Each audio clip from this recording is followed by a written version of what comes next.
Living water,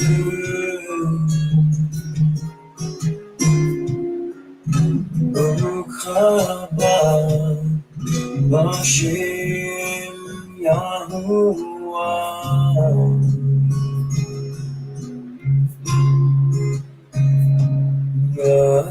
Yahusha,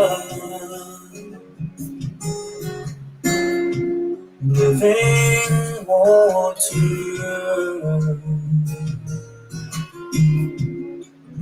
Baruch haba Bashem Yahuwah.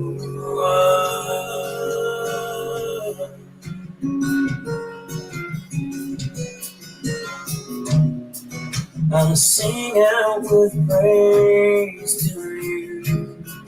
Your name is beautiful to me, my King.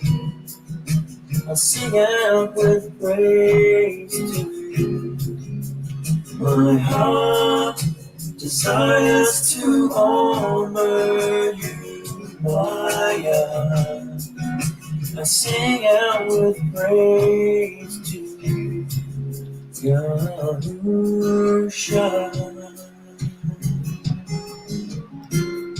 Living Torah, Baruch haba Bashem Yahuwah.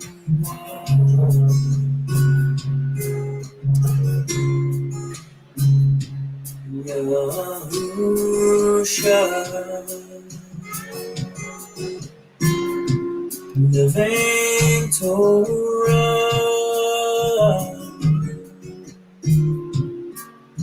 Baruch haba Bashem Yahuwah.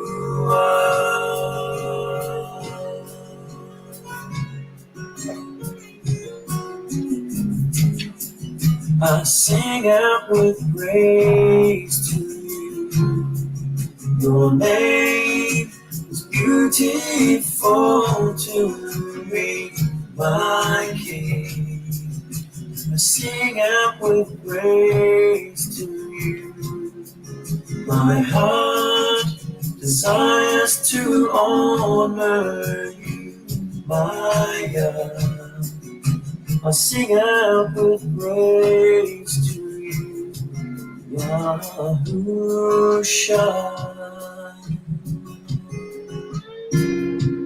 Living Torah, Baruch haba Bashem Yahuwah.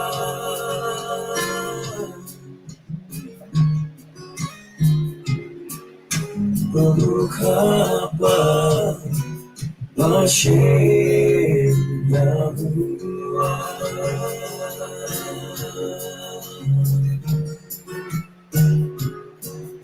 Baruch haba Bashem Yahuwah.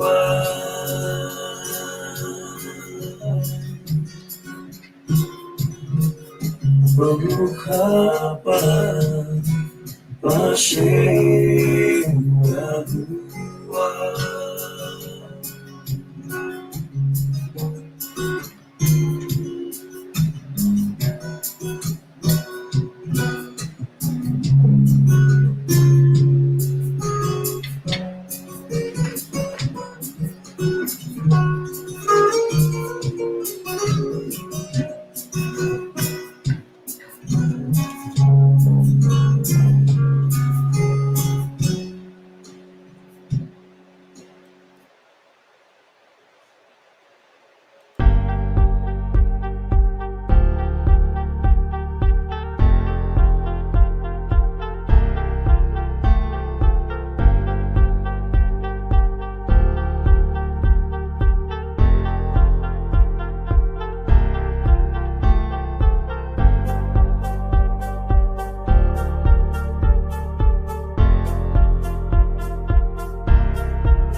Hear, O Israel, Yahuwah our Elohim. Yahuwah is one. And you shall love Yahuwah your Elohim with all your heart, and with all your being, and with all your might. And these words which I am commanding you today shall be in your heart, and you shall impress them upon your children, and shall speak of them when you sit in your house, and when you walk by the way, and when you lie down, and when you rise up, and shall bind them as a sign on your hand, and they shall be as frontlets between your eyes. And you shall write them on the doorpost of your house and on your gates. And the second one is like it. You shall love your neighbor as yourself. Hallelujah. Hallelujah.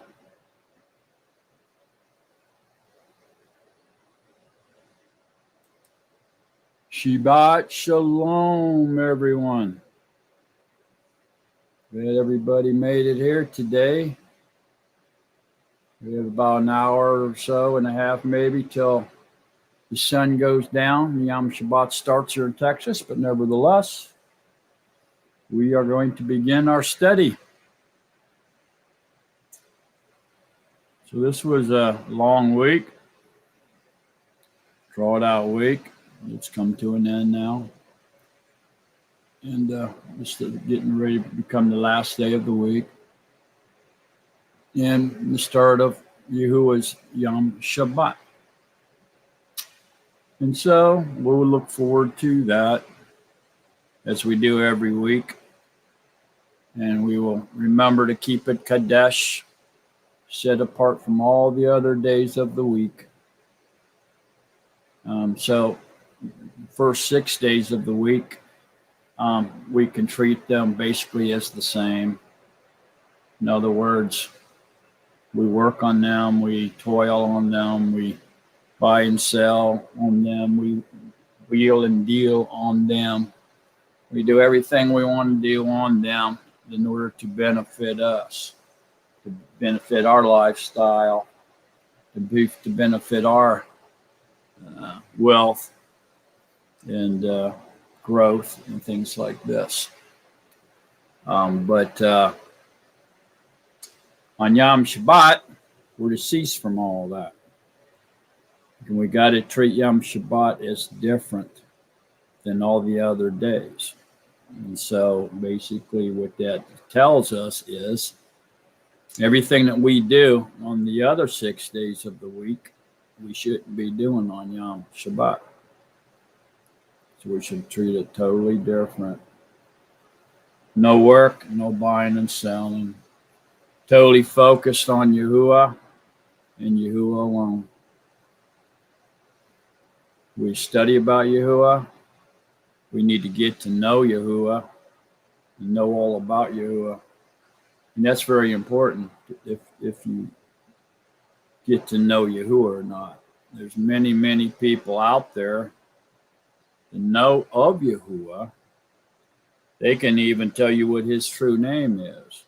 They can even present a lot of different things in Scripture about Yahuwah. They can even help you understand, get edification from the Word. But bottom line is, they don't know Yahuwah. One of the easiest ways to be able to detect this kind of person is they're always teaching about Yahuwah. They're teaching about him. They know of him, but you can tell they don't know him. Mainly by the way that they live their personal lifestyle and how they conduct themselves. Now, this isn't to say that we don't battle the flesh every day. This isn't to say that we get angry from time to time and We lose our tempers. Sometimes we lash out, say things we don't mean. But that's not what I'm talking about. I'm talking about knowing Yahuwah.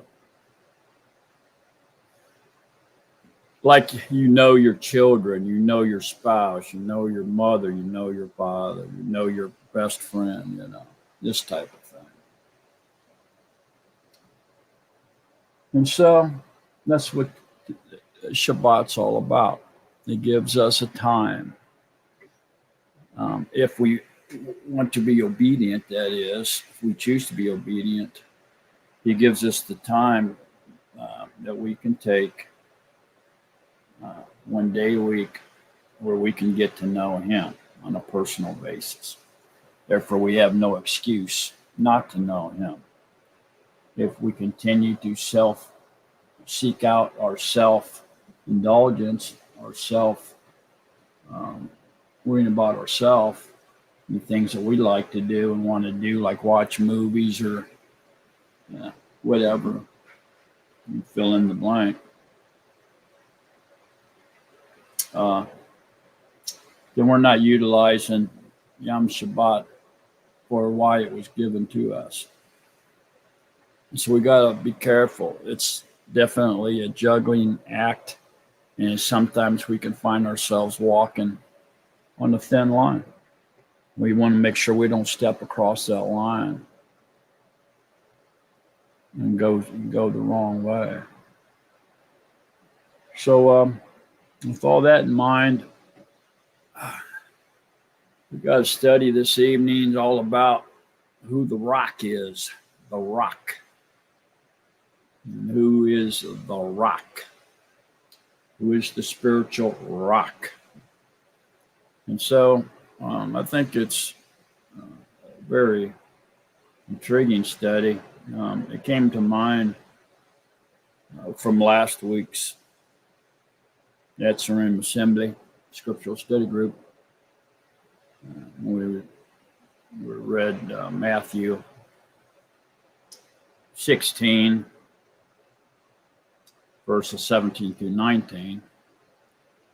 And it came up, and we talked about it a little bit. And I kind of realized that, you know what, I need to brush up on this. I used to know. I did study it before and learned about it before. But it's been a while.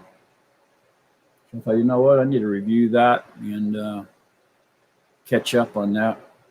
And as I was doing so, I thought, well, you know what, this would make a interesting little study here. And so therefore, here we are. So that's what today's study is going to be all about. It's the rock. And I did stumble across some very interesting facts as I was studying this, and some interesting information I think I'll go ahead and share with you all, and I think you all will find intriguing as well. So with that said, let me say hi to a few people here in the chat room, and then we'll get started in this evening's study. I'm hoping for this not to be too long of a one.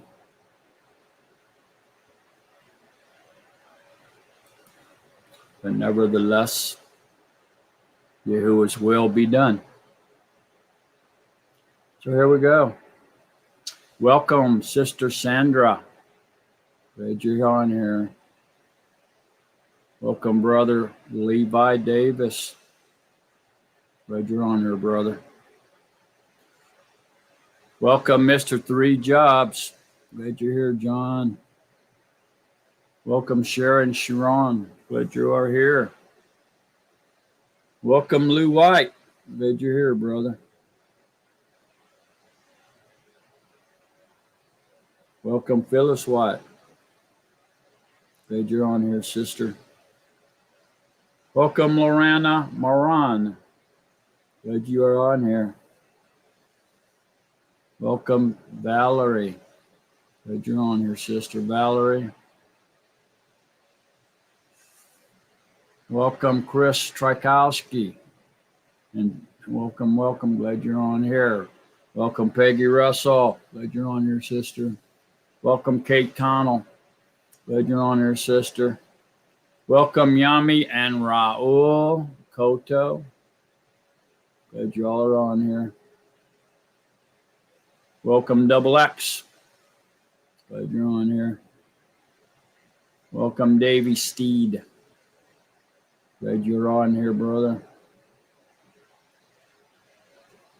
Welcome, Sharon C.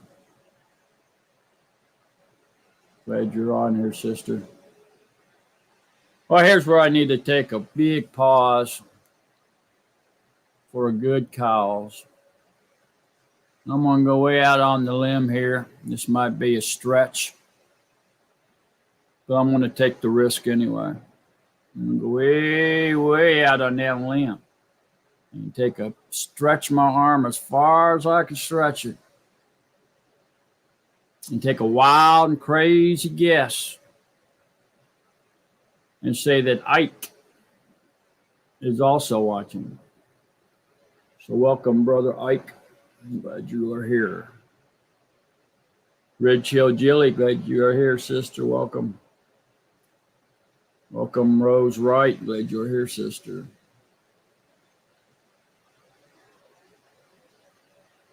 Jeremiah. Glad you are here. Welcome. Welcome, Kings and Queens Coaching Group. Glad y'all are here. Welcome to the Naturine channel. Welcome, Isaiah DS from El Paso. Glad you're on here, brother. Thank you for coming. Carlton Rushing, welcome. Glad you're on here, brother.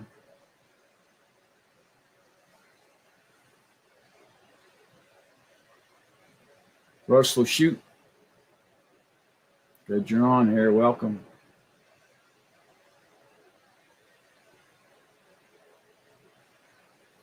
All right. So if I missed anybody, sorry about that. And of course, you're welcome here. Everybody's welcome, and glad you're on here.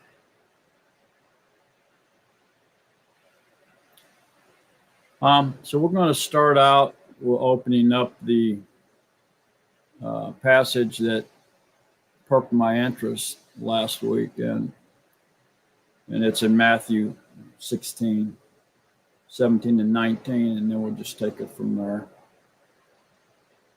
It's pretty interesting, really, as we go through this.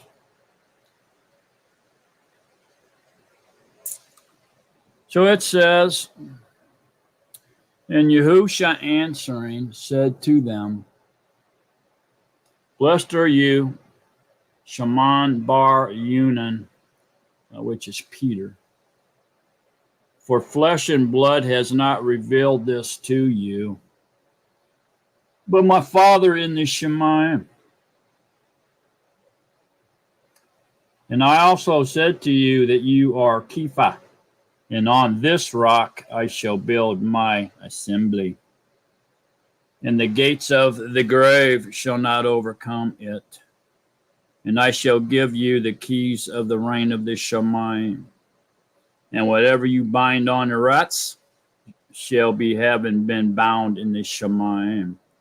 And whatever you bound or loosen on the earth shall be having been loosened in the Shemayim.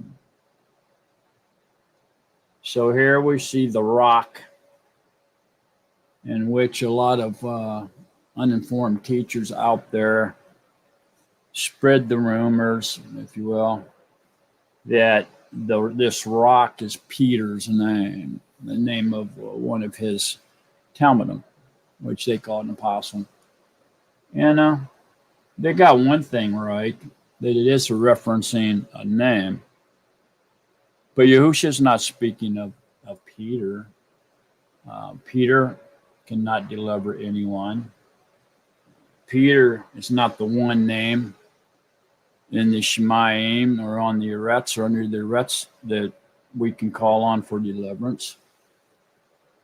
And so the rock here is Yahusha himself. And it means his name is the rock that everything will be built on. So he's the foundation. His name is the rock. He's the cornerstone. That everything that we do is built on. And without him, we're on shaky ground, to say the least.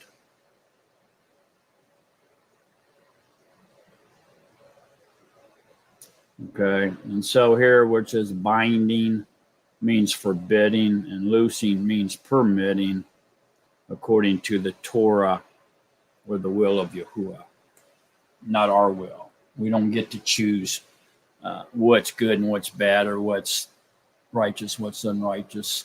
It's not our will.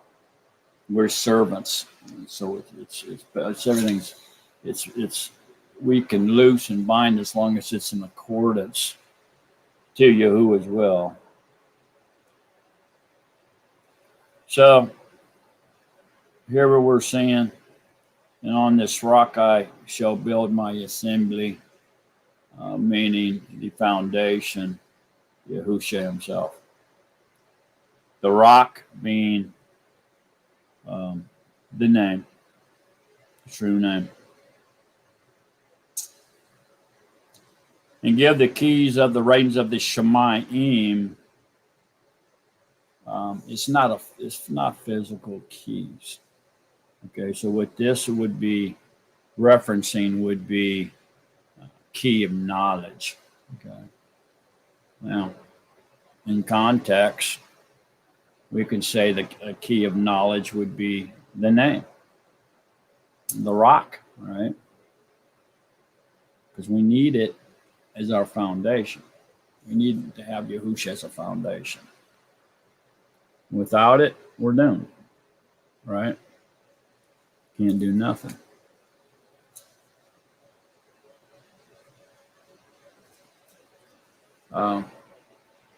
And so the key here then would be the key of knowledge. And so we could say then that we could apply that literally here and say that in whatever you, and I shall give you the keys of the reign of the Shemayim. The keys is in plural, meaning there's more than one key. Okay. So before we all get all twisted up and falling off our chair and pulling out our hair because we want to just scream across the internet at Mark August and say, the key of knowledge is the name. I just acknowledge that. But this is saying plurals. This is plural. This is saying keys, meaning there's more than one key. And so the keys of the reign of the Shemayim would apply more than one. It could be 2, it could be 3, it could be 12. Okay. But one of the keys of knowledge is knowledge itself. One of the keys of the reign of the Shemayim, is knowledge.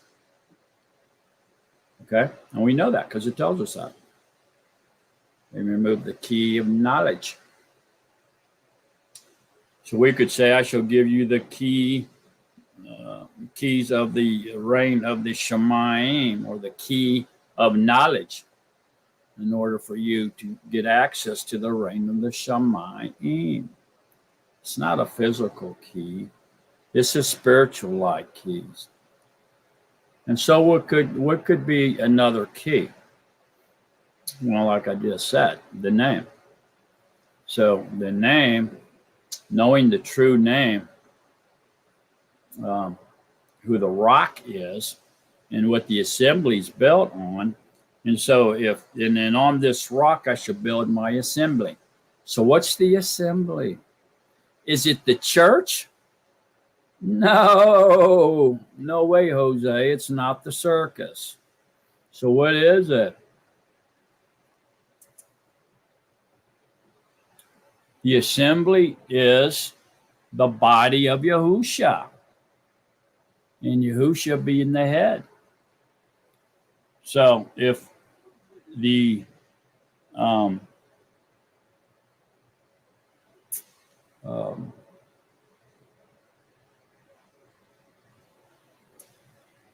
rock is his name, the assembly is his body, then what does that tell us?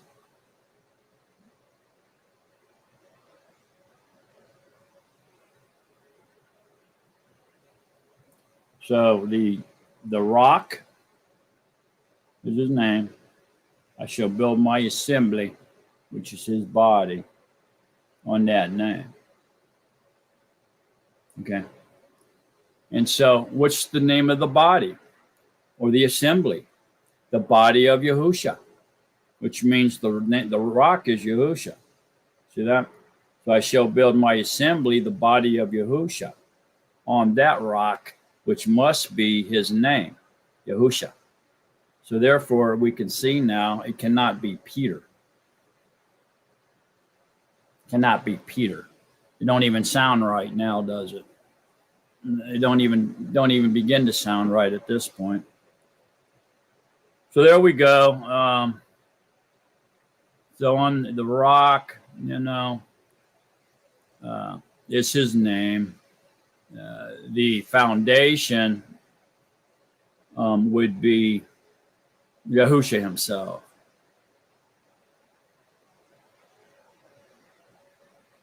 His assembly is his body of Yahusha. The assembly and the body of Yahusha is the same thing. It's the exact same thing. There's no difference there. So therefore, if it's the assembly of Yahusha, then the name of that body must have the rock, the only rock. There's only one that I know of, and that's Yahusha. And the gates of the grave shall not overcome it. Here's he's prophesying his resurrection from the grave. Okay, so this is what the starting point where we're going to get started here. And let's open this up and find out a lot more detail about all this and what's going on, okay?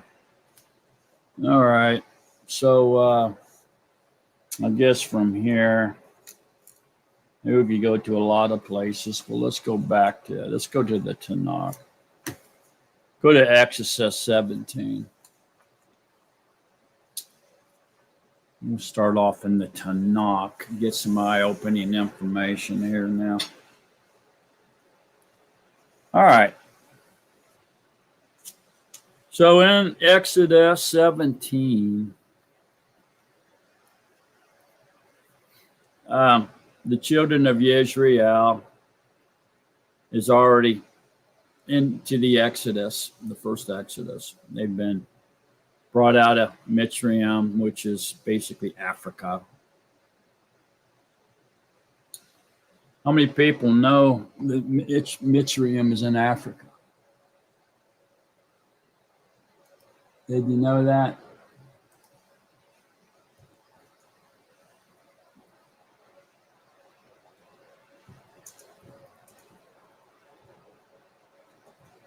Of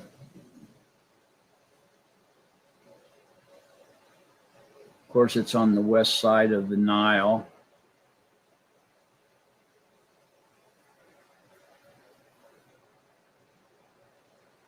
And it crosses over in today's map, because they are in possession of the land on the east side of the Nile, which is not rightfully theirs. And of course, the Sinai Peninsula, which is not rightfully theirs. It's part of the Promised Land. So really, we can say that Egypt, even though a lot of people today sees Egypt as an Arab republic, it overflowed out of the Middle East over into Africa, is really not. It's really part of Africa. Through the Tanakh, it easily expresses that. When it talks about Mitzrayim and Cush and Put and all that, the Cushites and all that, it's basically speaking of Africa. Cush being another name for black, Cushites, black people. And so Egypt, as far as the Tanakh goes, and even Nazarene writings, is well known, especially by the Israelites, as part of Africa. And they recognize them as such. That's why you always see Mitzrayim and Cush mentioned together in the Tanakh. So anyway, the children of Israel have left there. They're now on the move. And they've been given the manna and all that, and Yahuwah's beginning to work on them. And we get into Exodus chapter 17 here.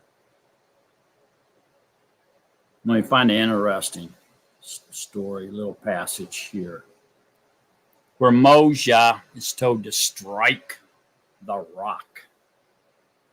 Okay, now you may recall from some of our previous studies that Moshe represents the Mashiach. He's a type or foreshadow of Mashiach.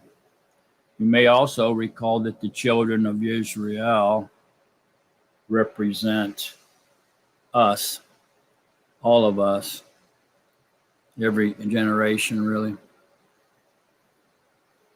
They come after them. And so they're given to us as an example of what to do and what not to do.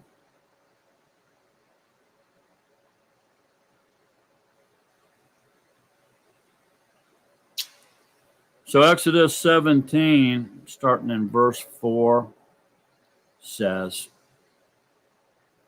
Then Moshe cried out to Yahuwah, saying, What am I to do with this people? Yet a little, and they shall stone me. So they're all up in arms, all riled up, this congregation, because there's no water for the people to drink. So the people are all riled up with anger against Moshe, and they're demanding to him, Give us water to drink. And Moshe is saying, Why are you striving with me? And why do you test Yahuwah? Try Yahuwah. And it says the people thirsted there for water, and the people grumbled against Moshe and said, Why did you bring us out of Mitzrayim to kill us and our children and our livestock with thirst? So then Moshe cried out to Yahuwah, saying, What am I to do with these people? Yet a little while they shall stone me. And Yahuwah said to Moshe, Pass over before the people, and take with you some of the elders of Israel, and take in your hand your rod with which you smote the river, and go. What river? Well, the Nile, he turned it to blood. Also, the Sea of Reeds, where it parted, right? I don't know if he smoked that river. He definitely raised the rod up over it.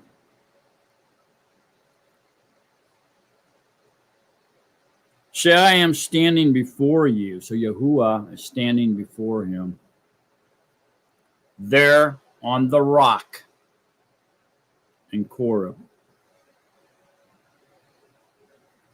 So he's standing before Moshe on the rock in Horeb. And you shall strike or smite the rock.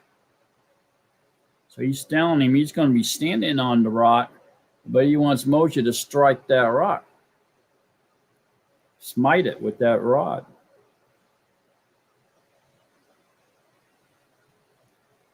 And water shall come out of it, and the people shall drink.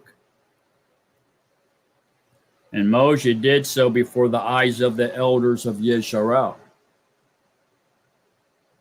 And he called the name of the place Massa and Meribah, because of the strife of the children of Yisrael, and because they tried Yahuwah, saying, Is Yahuwah in our midst or not? Okay, so this is an extremely interesting passage. Why? Well, because Yahuwah is standing on the rock.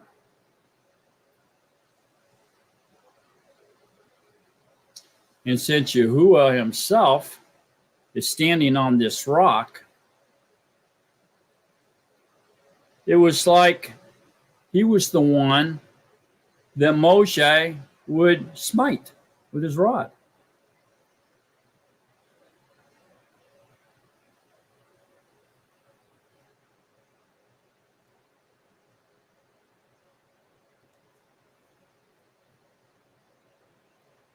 So as a result of this, the people needed water to drink and to live. But since he was smiting Yahuwah himself, who was standing on this rock, the result is that the people were earning and needed the living water. And the need for the living waters would be supplied and met by Yahuwah, indicating that Yahuwah is the living water, or Yahushua HaMashiach, our deliverer, supplying the spiritual like water that we would need out of the spiritual like rock. This is amazing revelation here, folks.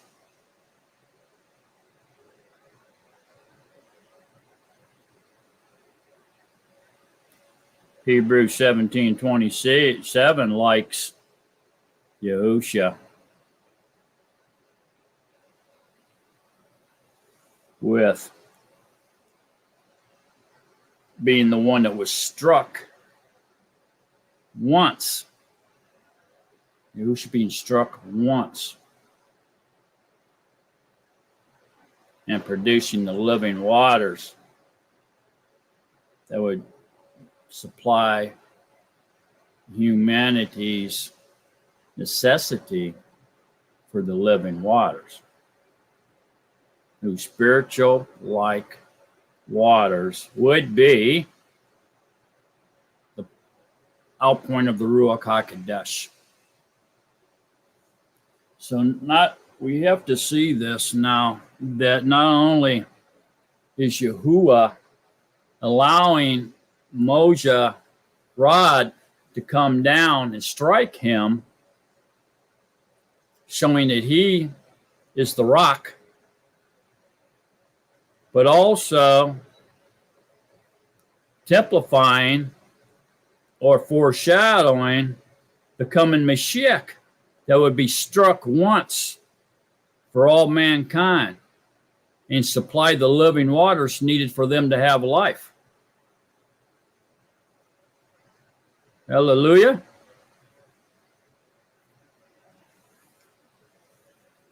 This is an amazing revelation if you're picking up what Scripture's laying down.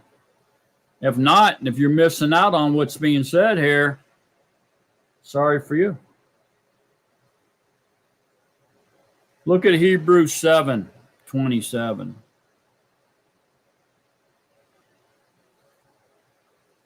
Yeah, Hebrews 7:27. It says, let's go to 26. Hebrews 7:26. For it was fitting that we should have such a high priest, kind, innocent, undefiled, having been separated from sinners, and exalted above the Shemayim, who does not need, as those high priests, to offer up slaughter offerings yom by yom, first for his own sins, and then for those of the people. For this he did once. He did once for all when he offered up himself. He did once for all when he offered up himself. So he was struck once. And that one time allowed him to fill us with the living waters from the rock, which is Yahuwah, the rock, the name, the foundation. For the Torah appoints as high priests men who have weakness, but the word, the oath which comes after the Torah, appoints the Son having been perfected forever. Forever. So the Torah was given because of transgression. The Torah came through Moses.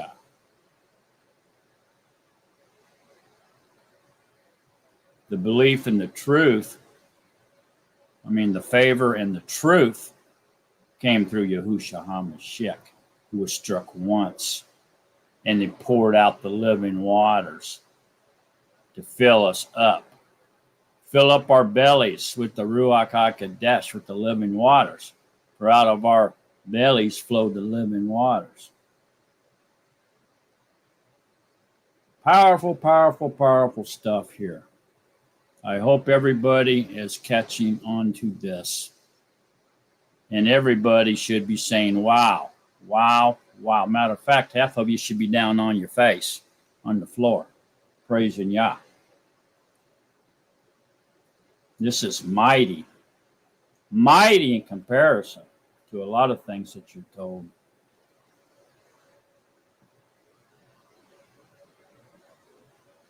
This is just unbelievable information. Yahushua's revealing.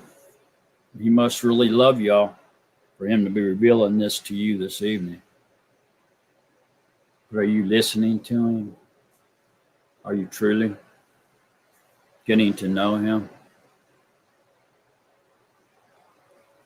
So here we find the first incident, if you will, or the first occurrence of Moshe being commanded to strike a rock and bring forth living waters. One thing I think that goes past most of us is that there's not only one incident of this, but there's two. This happens twice. So this time in Exodus 17, this happened during the beginning of the first Exodus. The second time that this happens, the second incident happens toward the end of the 40 years that the people are wandering in their wilderness, in their flesh.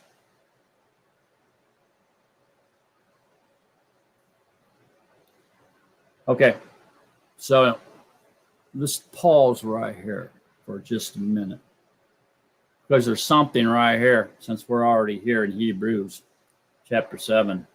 There's something here we all need to see.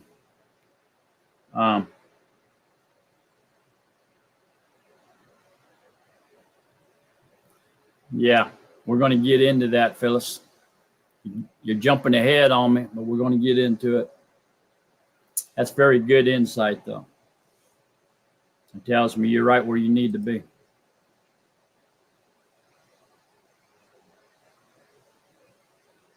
All right.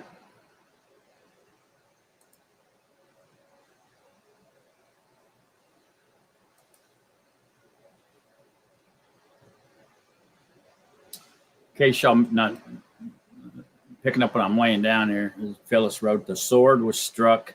It was actually a spear. It was poked into his side only once, and out came blood and water. That's very good spiritual insight. We're going to get into that toward the end. But how powerful message that's going to be. So stick around. Don't miss that message that Grandma Sunshine's referring to right there, because it's going to knock your socks off when we get to it.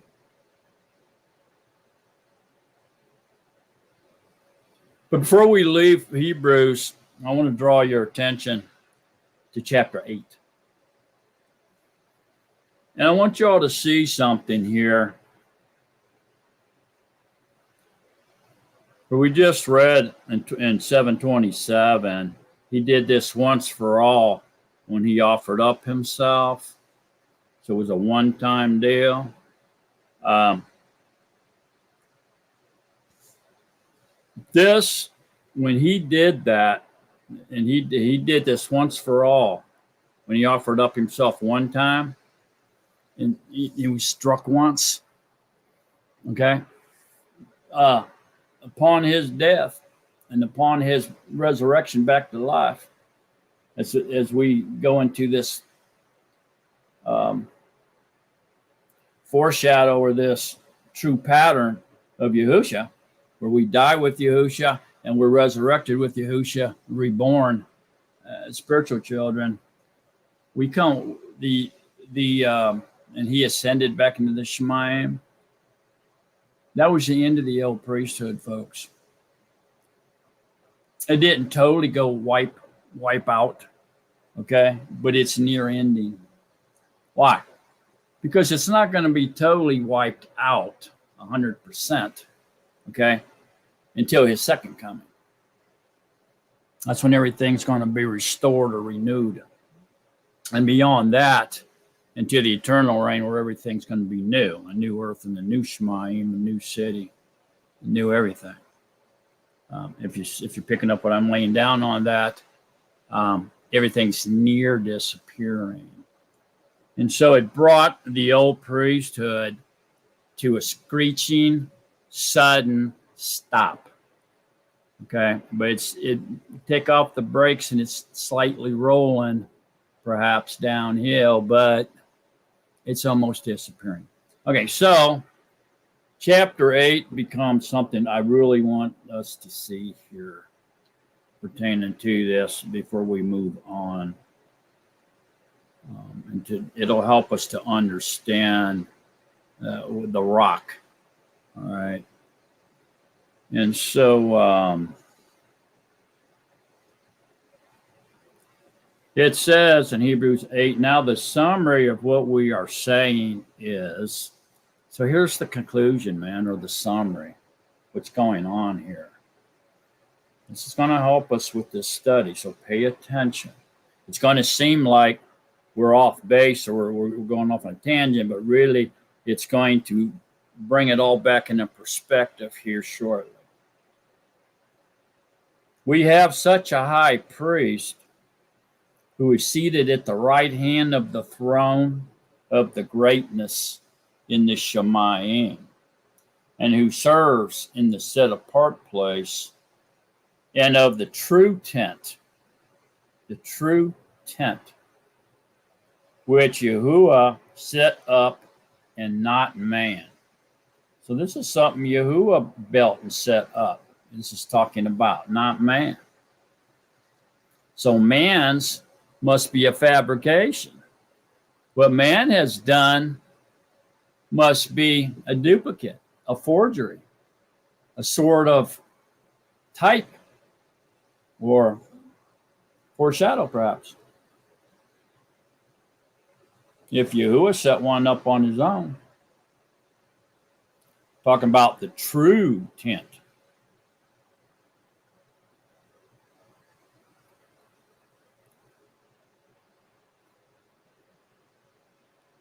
For every high priest is appointed to offer both gifts and slaughters. So it was also necessary for this one to have something to offer. For if indeed he were on earth, he would not be a priest, since there are priests who offer the gifts according to the Torah, who serve a copy and shadow of the heavenly. So obviously then there's priests who are fleshly, who are offering gifts according to the Torah, which was given for transgression through Moses, and they serve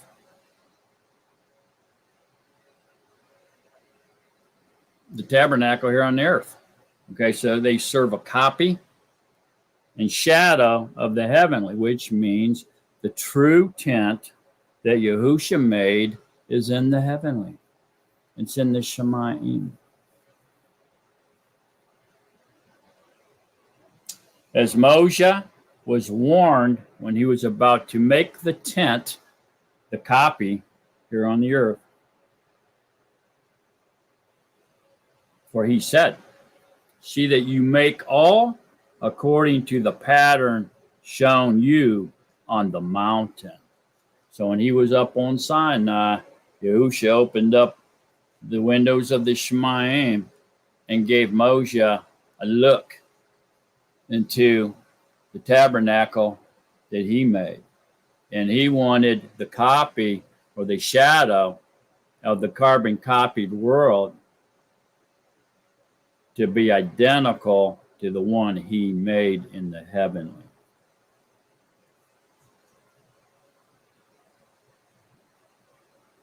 This is the true tent or the true temple. This is reality.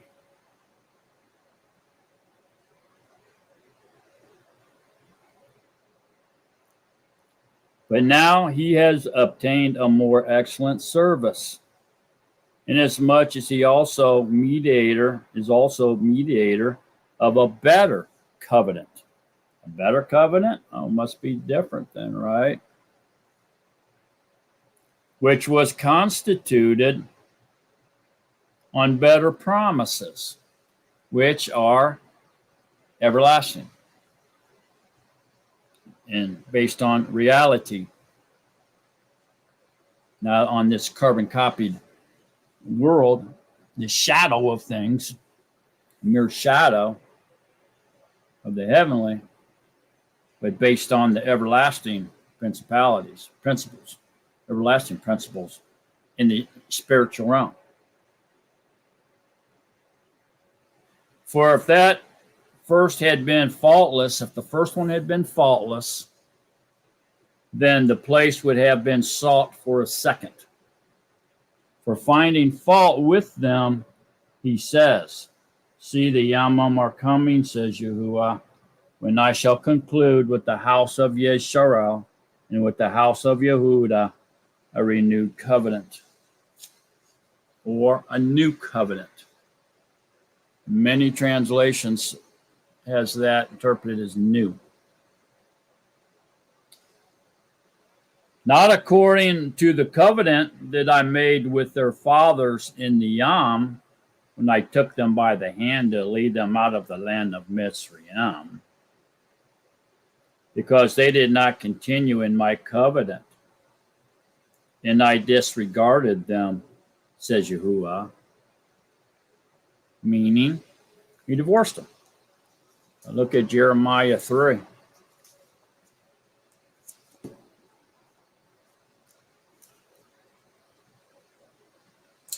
So Jeremiah 3:8 says,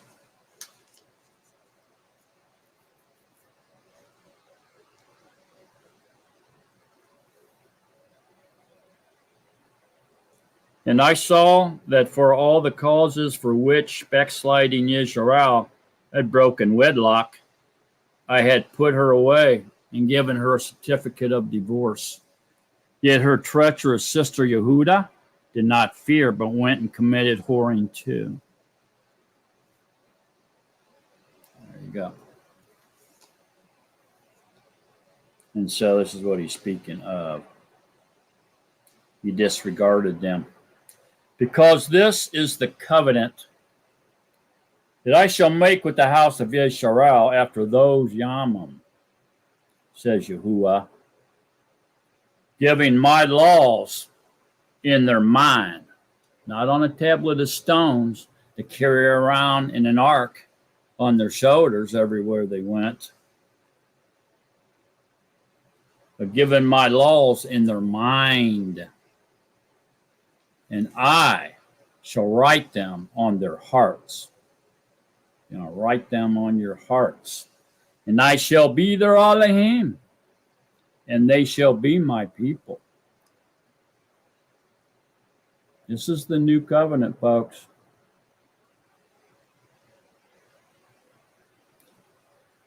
It's a renewed covenant because he didn't change any single word within the covenant of love. The words are exactly the same. The vow is exactly the same. You would retake the same vows. He didn't change one word of his covenant, and therefore it is renewed. But on another sense, he's remarrying them, he's recounseling them, he's taking them back, bringing back the seed of Abraham as promised forever. And they shall be by no means teach each one his neighbor and each one his brother, saying, know Yahuwah, like I just told you in the beginning of this. Pretty soon, nobody's going to ever tell you that again. Why? Because they all shall know me, from the least of them to the greatest of them, because I shall forgive their rebellion and their sins and their lawlessness I shall no longer remember. By saying new or renewed, he has made the first old. Now what becomes old and growing aged is near disappearing. And so what this is basically saying is, you're no longer under the teacher, man. You're no longer under the teacher, especially if you've learned to love Yahuwah and love others. Okay? You've graduated from the Torah. You're now a professional love master, understanding the will of Yahuwah.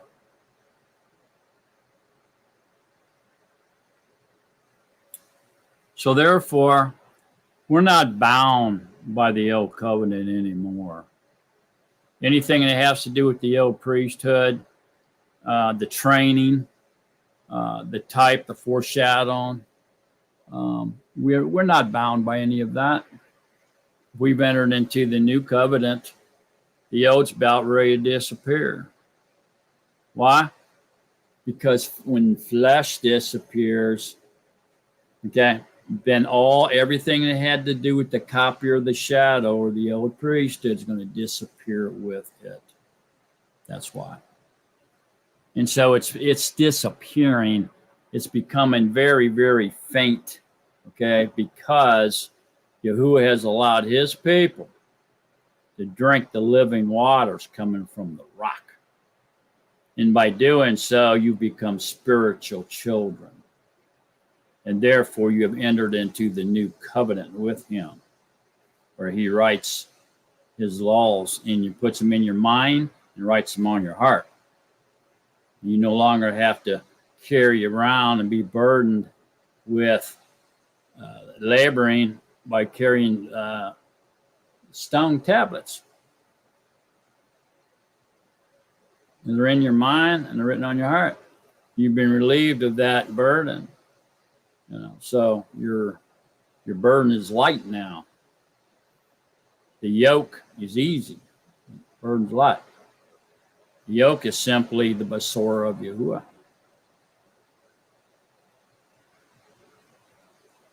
Okie dokie. All right, so keep all that in mind, because what we're seeing here is Yahuwah standing on the rock, Moses striking the rock, commanded to strike him, and he struck it one time. and the living waters gushed out,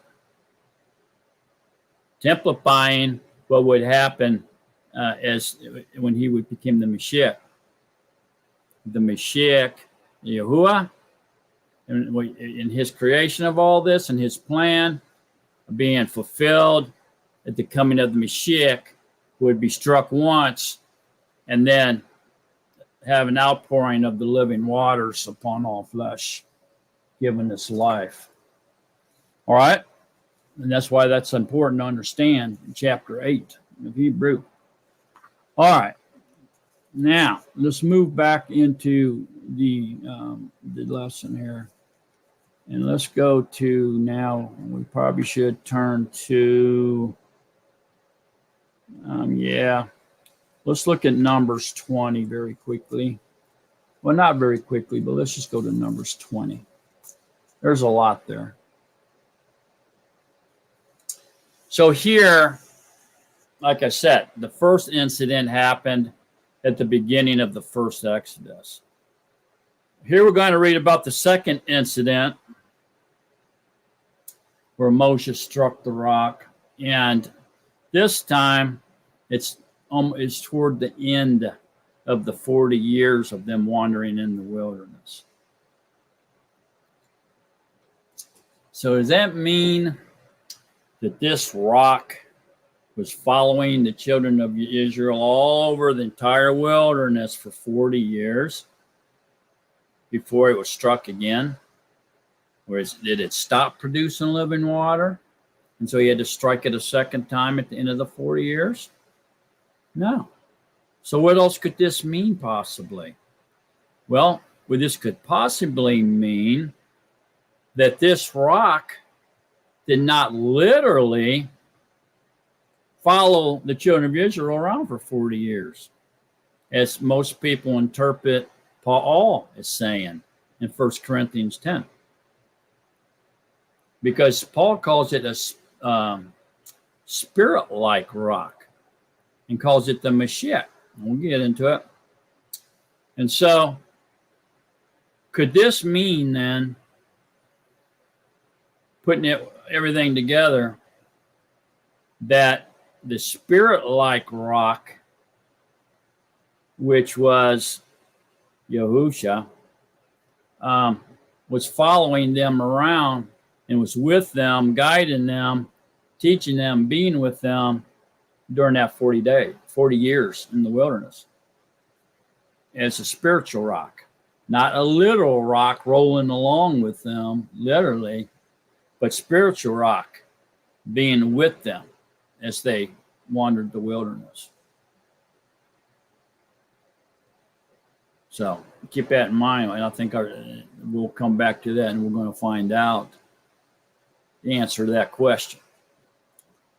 But in the meantime, Numbers 20 for the second incident here.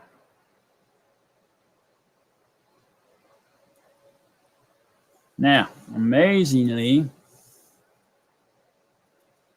remember we said that he had struck the rock once, and just like we read in Hebrews 7, that he was struck once, right, and poured out the living waters. So this rock, this incident here, he was not told to strike the rock. Yahuwah didn't tell Moses you had to strike this rock a second time.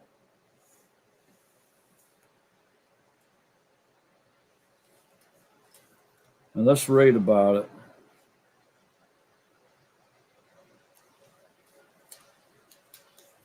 Numbers 20, we're going to probably should just read that chapter, because this is probably an important chapter. And the children of Yisrael, all the congregation, came into the wilderness of Sin in the first month, which would have been Abib. And the people stayed in Kadesh, and Miriam died there and was buried there. So Moses and Aaron's sister Miriam died there. Now there was no water for the congregation, and they assembled against Moshe and against Aaron. So if that rock was rolling along with them, wouldn't it have been supplying the living water the whole time? There's no indication of that. Between Numbers 17 and Numbers 20, there's no indication that the people that they were supplied water from that rolling rock that was following them around that Paul mentioned, giving them water. There's no mention of that. They were finding water in other places. Read it yourself. Numbers 17 through Numbers 20. And the people contended with Moshe and spoke, saying, if only we had died when our brothers died before Yahuwah. Why have you brought up the assembly of Yahuwah into this wilderness, that we and our livestock should die here? And why have you brought us up out of Mitzrayim, or Africa, to bring us to this evil place? Not a place of grain, or figs, or vines, or pomegranates. And there's no water to drink. So they're in the flesh, right? No water to drink. Then Moses and Aaron went from the presence of the assembly to the door of the tent of meeting, and that was the tabernacle. And they fell on their faces, and the esteem of Yahuwah appeared to them. Oh, the esteem of Yahuwah? I wonder what that was. And Yahuwah spoke to Moses, saying, take the rod and assemble the congregation, you and your brother Aaron, and you shall speak to the rock before their eyes, and it shall give its water. So here now, Moses and Aaron is given a different command. They are told to speak, not strike, but speak to the rock. The first incident, they were told to strike it, but we could only strike it once. The rock could only be struck once. So here, they're told to speak to the rock, and it shall give its water. So you don't have to crucify or stake Yahusha all over again, people, by taking communion like the Catholics teach you to do, or Christianity teaches you to do. You only have to speak to the rock, and he'll give you the living waters. What's that mean? All you have to do is ask for it, man. It's specified or specifically told to us in Luke 11:13. He gives his ruach to all those who ask him. So this is an indication that he's going to do something different now. You're going to obtain the living waters not by striking the rock one time, but by speaking to the rock, asking for it.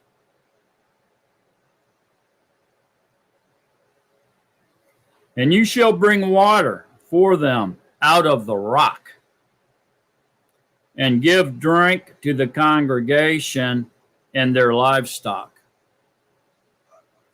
And Moshe took the rod from before Yahuwah as he commanded him. And Moshe and Aaron assembled the assembly before the rock. And he said to them, hear now, you rebels. And so by saying, hear now, you rebels, he's basically calling them witches and warlocks, evil people. And so what's he doing? Well, in a way, he's insulting Yahuwah's creatures. He's insulting the Creator by calling his creatures rebels. And so Yahuwah didn't tell him, go insult my people. He just said, go to speak to the rock. He didn't tell him to speak to the people, did he? No. He said, speak to the rock before their eyes, and it shall give its water. He didn't tell him to go insult my people, but yet that's what Moshe did here. And so he's kind of going outside of Yahuwah's instructions just a little bit here, if y'all are picking it up. Shall we bring water for you out of this rock? What? And so not only is he insulting them, Moshe now seems to be taking credit, undue credit for the ability to provide water out of this rock. Moshe cannot supply the living water that people need to get life. The only body that can do that is the rock, which is Yahusha himself. Yahusha is the only one that can immerse you in the Ruach HaKodesh. So he is the rock that can supply the living waters which bring forth life. You see that? Moshe could not, but here he seems to be implying that he can.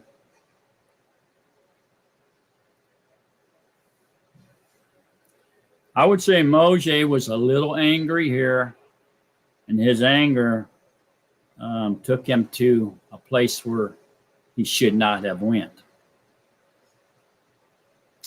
Then Moshe lifted his hand and struck the rock twice. What? He struck the rock twice? So he staked Yahusha 2 more times? What was he doing? Trying to squeeze every single drop of blood out of his flesh? Did he not spill enough of his precious blood the first time he was struck? Moshe struck the rock twice with his rod, and much water came out, and the congregation and their livestock drank. Okay. So he was not given these instructions. He was only told to speak to the rock and ask it for living waters, for the people, to give life to the people. Kind of like when Paul laid his hands on the Gentile believers and asked for them to receive the Ruach HaKodesh, and they did. The Ruach came on them and filled them with the living waters. You see that? And so he was only supposed to speak. All right. But instead he badmouthed Yahuwah's people, called them rebels, witches, warlocks. Rebellion is just the sin of witchcraft. And then he seems to take credit or act like he has the ability to provide living water. The Ruach. Shall we bring water for you out of this rock? Moshe doesn't have the ability to immerse you in the Ruach HaKodesh. Only Yahushua can. Only the rock can, right? And then he turns around and strikes the rock twice. Restakes the Mashiach 2 more times for a total of 3 times.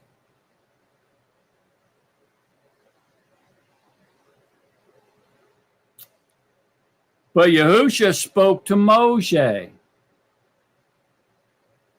and to Aaron, because you did not believe me to set me apart in the eyes of the children of Israel. That means esteem him, give him the credit, right? Therefore, you do not bring this assembly into the land which I have given them. So now all of a sudden Aaron and Moshe is now allowed to go into the promised land after wandering in the wilderness for 40 years. Why? Well, obviously, they were in the mind of the flesh. They were still in their flesh. Okay, they were talking like they were acting like they were, and they were punished like they were. And so, yeah, they struck that rock twice. Yahusha only needed to be struck once, folks. He only needed to die once, and it was a permanent, all time, forever sacrifice. He didn't have to be removed, sacrificed, 2 more times. And no one can take credit for immersing in the Ruach HaKodesh because only Yahusha can do that. So it cost Moshe and Aaron greatly. It cost them their lives. They would die in their flesh in the wilderness and would not be not allowed to enter into the Ruach-like land. Okay, and so unfortunately, when we all walk on our journey, because the children of Israel is our example to follow after, right, and to learn from. If we continue to walk in our flesh in this world, okay, especially after the door of your cell has been thrown wide open, and you remain in that cell, you continue to walk in your fleshly selves, people. You don't come out of there and bury that flesh, then you remain in the wilderness. You're going to die in the wilderness, which means you're going to die in your flesh. Your ruach will die with your flesh in the lake of fire, man. You have to be a separation between your ruach and your flesh. It has to be. And then in our literal realm, carbon copy world here, we remain in our flesh as we continue to live out our days, allocated to us by Yahuwah. We are just living in his temple, no longer in our flesh. We're living in his temple. And we're his servant. We take care of his temple and keep it clean for him. And we're sealed. Our inner man, our real, who we really are, the reborn spiritual child, is sealed with the Ruach HaKodesh for the day of redemption, and therefore no longer able to sin. It's impossible for us to sin, although our Ruach is set apart from our flesh. Our flesh can still get the best of us and aggravate us and fight with us and battle with us to try to get what it wants, and that's sin. That doesn't mean it's us doing it. It just means that our fleshly bodies who desire sin and wants to eat sin can overwhelm us at times, especially if we let our guard down. So, unfortunately, here, Moshe and Aaron remained in the flesh, and they died in their flesh. Oh, were they led by the Ruach? Yeah. Were they covered by the Ruach? Oh, yeah. Did the Ruach indwell them? Well, yeah. I mean, he went into them, yeah, and consumed them, engulfed them, yeah.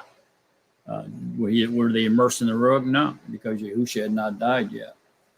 Will they be in the eternal reign? Yahuwah can have compassion on whomever he has compassion, favor whomever he has favor. Not up for me to say.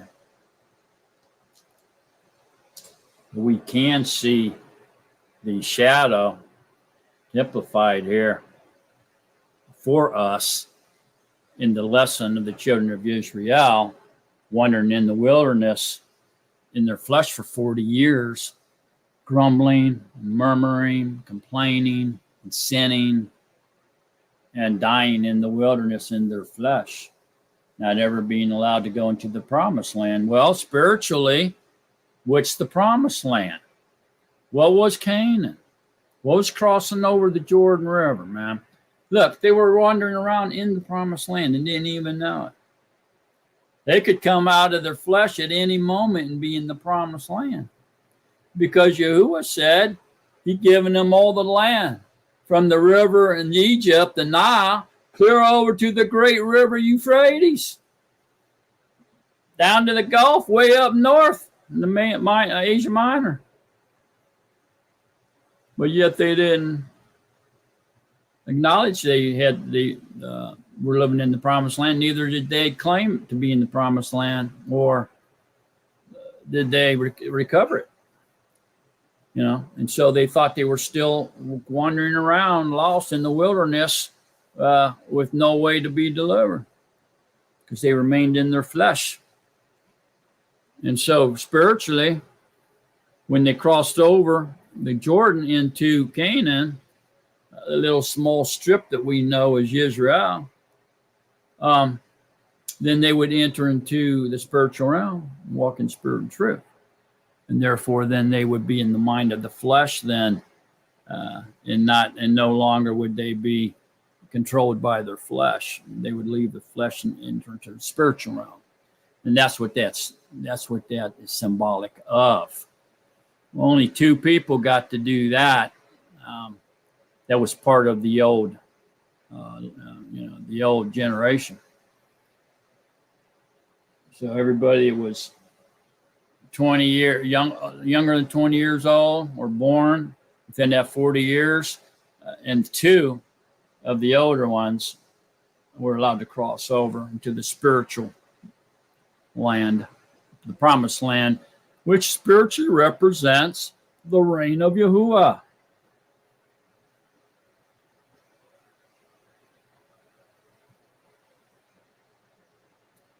So here you can see that this second incident here is totally different than the first time. This should be very clear in everyone's mind. This is a second totally different incident. Okay? And it cost Moshe and Aaron their lives. They never left the wilderness. Now, there is one thing here that I want to mention, and that's that although Moshe lost it here, presumably, lost his mind here, and did things he shouldn't have did and said things he shouldn't have did. Maybe he was at the end of his patience. He couldn't take it anymore, dealing with all these people for 40 years, right? And they're still not submitting to Yahuwah. Maybe that's why. But whatever it was, we can't say that Yahuwah totally abandoned Moshe and Aaron here. Okay, because he really didn't, did he? What did he do? Well, he took Aaron up on top of a mountain with his son and stripped Aaron naked of his priestly garments and put them on his son. And Aaron died up there. So Moshe and Aaron's son, dressed in priestly garments, came back down off of that mountain. And then for Moshe, he took Moshe up there and said, look out to the promised land. See the spiritual realm, but you ain't going in. You can see it, but you're not going to go in there. Your foot's not going to touch it. But you can look at it. So that tells me right there that there's a window, there's a possibility that you're going to see Moshe in the reign of the Shemayim, in the reign of Yahuwah. Because he was allowed to see it. And if you read Scripture and you get real familiar with it, you'll learn that the wrong, the unrighteous, never get to see the bride, which is Yisrael. They don't get to see the bride. They don't get to see the new city, man. So since Moshe got to see the bride, spiritually now, I think we'll see him in the reign of the Shemayim. All right. So let's finish this chapter. And Moshe did as Yahuwah commanded, and they went up to Mount Hor before the eyes of all the congregation. And Moshe stripped Aaron of his garments and put them on Eleazar, his son. And Aaron died there on the top of the mountain. And Moshe and Eleazar came down from the mountain. And when all the congregation saw that Aaron was dead, all the house of Yisrael wept for Aaron 30 yamim. 30 yamim. And so there was 30 days of mourning in the congregation of Israel because of the death of Aaron on Mount Hor. Okay? All right. So there it is, man. There's nothing else between these two incidents that teaches us that the rock followed them around and supplied water. And so at this point, and I think you all agree toward the end of this study that it appears that these two rocks were totally different rocks. Okay, the one was struck once. The other was struck twice.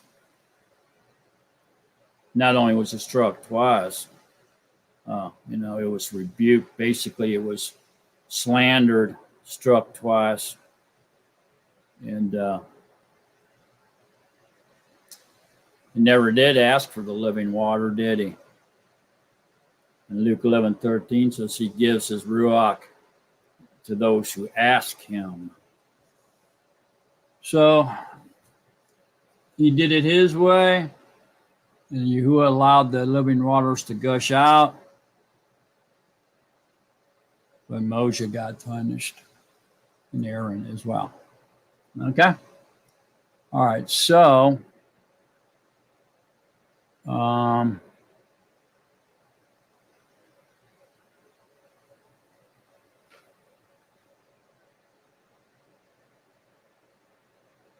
the rock was split. Let me share something with you here real quick, and we'll move on.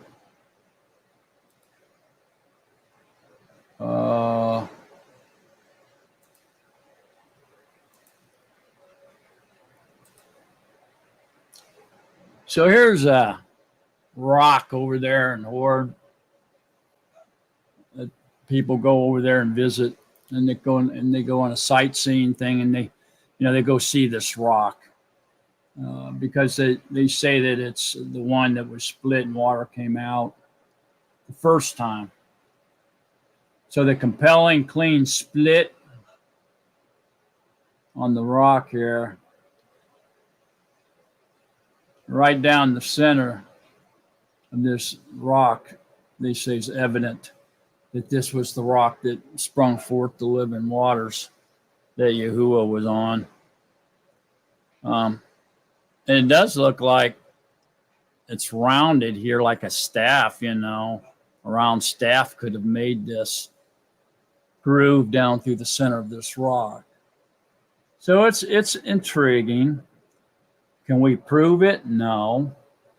But it's basically in the right location, scripturally located where the children of Israel were at this particular time. And so it becomes quite intriguing. But what I really want y'all to see is that there was two incidents. And so I think some of us get those mixed up. So at this point, I think it was two incidents nearly 40 years apart in two different locations. And the two different incidences happened.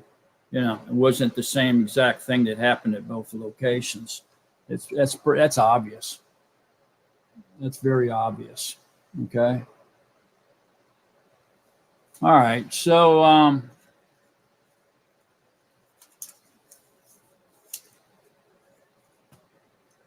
Deuteronomy 32, Moshe actually mentions the split rock, 7 times, 5 times really, as far as the rock. The word rock's mentioned more than 5, but I'm talking about the rock with a capital R, indicating that the rock is Yahuwah. In Deuteronomy 32, Moshe refers to the rock with capital letters here, indicating that he's talking about Yahuwah. So Deuteronomy 32, verse 4 says, the rock, the exclamation mark, capital R, the rock. His work is perfect. Okay, so that means he's the creator. For all his ways are right ruling, in all of truth and without wrongness, upright and straight is he. So it's clear this rock is Yahuwah. And Moshe is the one that wrote this, so he's calling the rock Yahuwah, referencing Yahuwah, meaning that the rock is Yahuwah. Okay. And then again in Deuteronomy 32, verse 15, it says,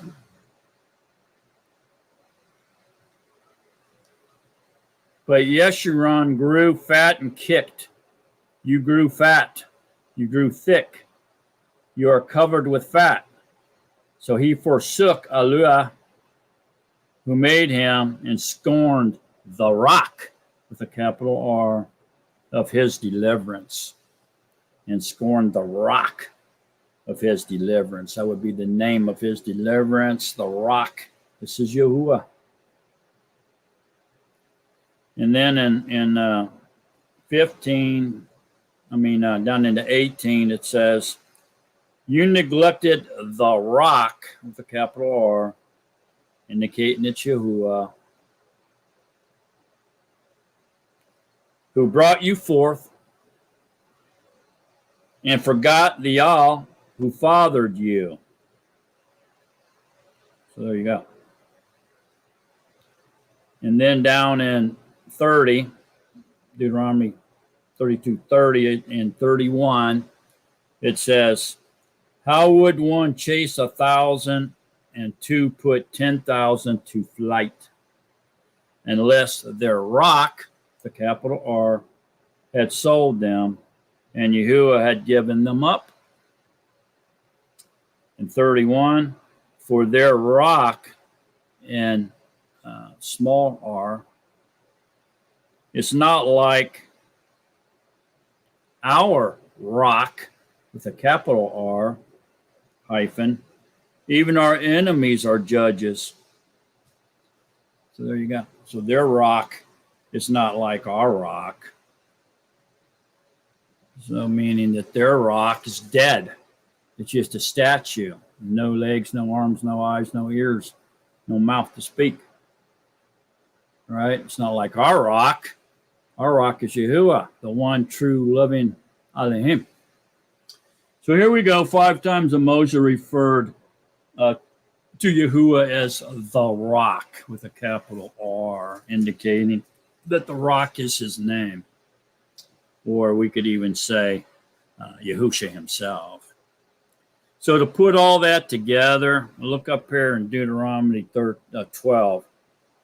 And alone led him, Yahuwah alone led him, and there was no strange mighty one with him. He made him ride in the heights of the Arets, and he ate the fruit of the fields, and he made him to draw honey from the rock, with a lowercase r, and oil from the flinty rock. See that? Curds from the cattle and milk of the flock, with fat of lambs and rams of the breed of Bashan, and goats with the choicest wheat. And you drank wine, the blood of the grapes. Okay, so here we go. In reference to Yahusha's blood that's going to be coming, right?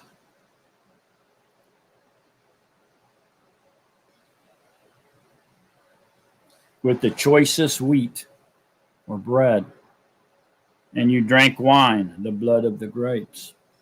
So that what this is telling us is that coming from the rock, okay, it's going to be draw honey from the rock, right? And we'll see in Psalms 119, 118, it says his words is like honey in your mouth, right? And so this is explained to us that the rock, being Yahuwah, is going to produce the honey from the rock and oil from the flinty rock, and choices of wheat, and you shall drink the wine and the blood of the grapes. Indicating here comes Yahusha out of the rock, because Yahuwah is Yahusha. Everybody seeing that?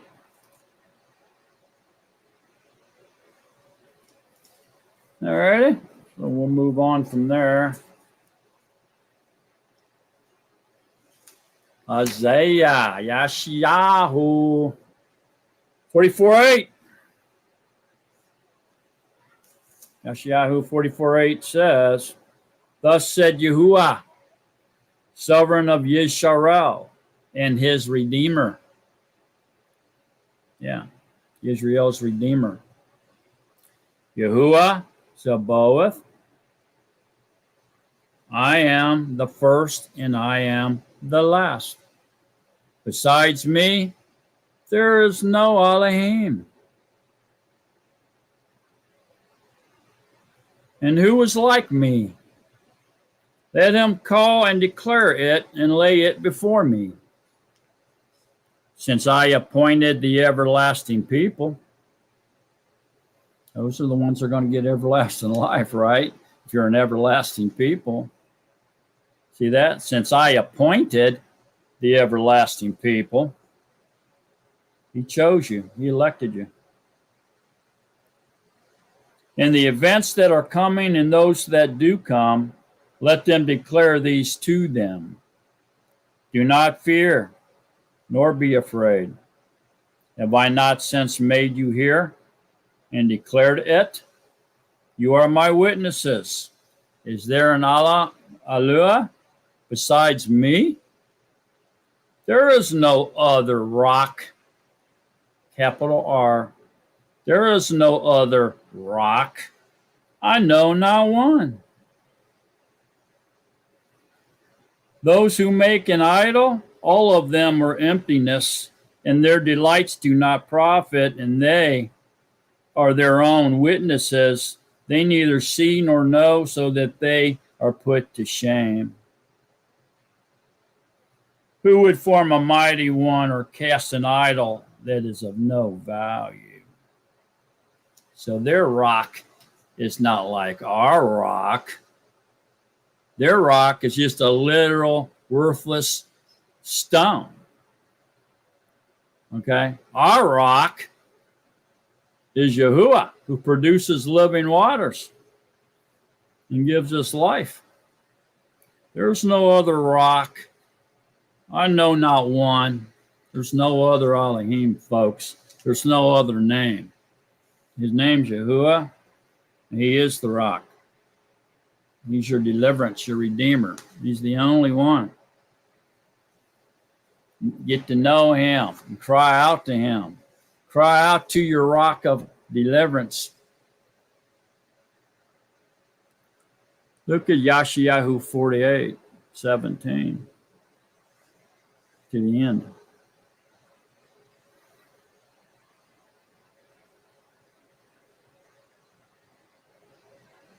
Thus said Yahuwah,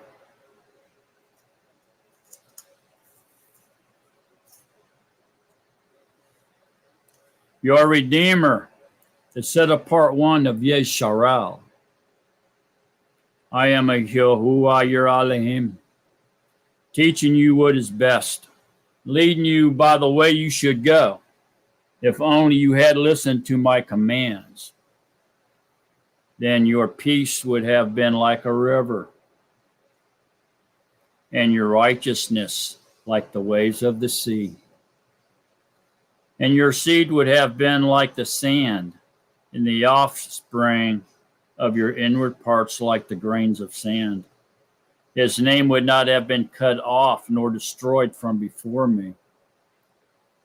Come out of Babel, flee from the Chaldeans. Declare this with a voice of singing. Proclaim it. Send it out to the end of the Eretz. Say, Yahuwah has redeemed his servant Jacob. And they did not thirst when he led them through the deserts. He caused Mayim from a rock to flow for them. He split the rock, and Mayim gushed out. There is no peace for the wrong, said Yahuwah. So there you be. He split the rock. This proves that the rock was split. He allowed the flow, the Mayim from the rock to flow for them. He split the rock, and Mayim gushed out. There it is, man. That's definitely prophesying the coming of Mashiach, being struck once, him being Mashiach, Yahushua being the rock. Yahushua himself is the rock, and he was definitely struck once, and out of him comes the living waters, which gives life to all man.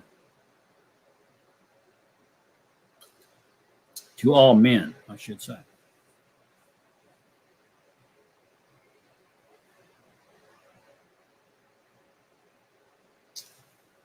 Okay, so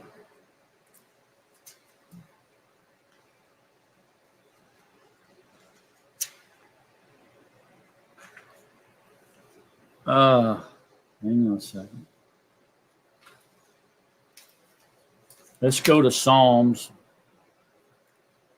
if you will.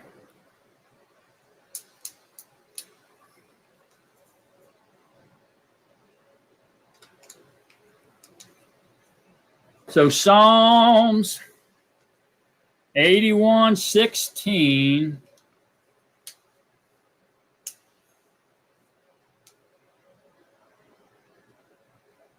Psalms 81:16 says,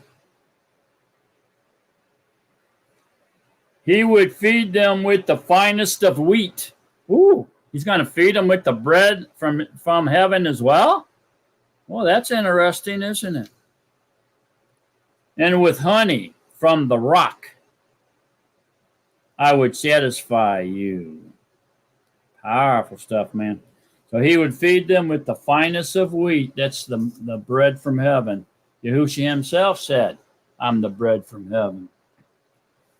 And with honey from the rock would satisfy you.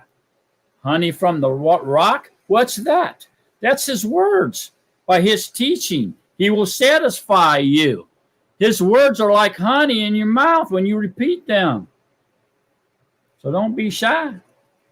Speak them out loud. Go to Psalms 119.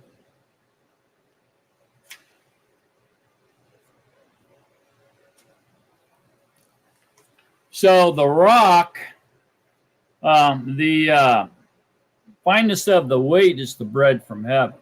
It's Yahushua. The honey from the rock, I will satisfy you, is his words, his teachings. Okay, and of course, the living waters that gushed out of the rock is the Ruach HaKodesh. All right, so go to 119. I'll show you proof of that. So Psalms 119, 118. 103. 119, 103 says,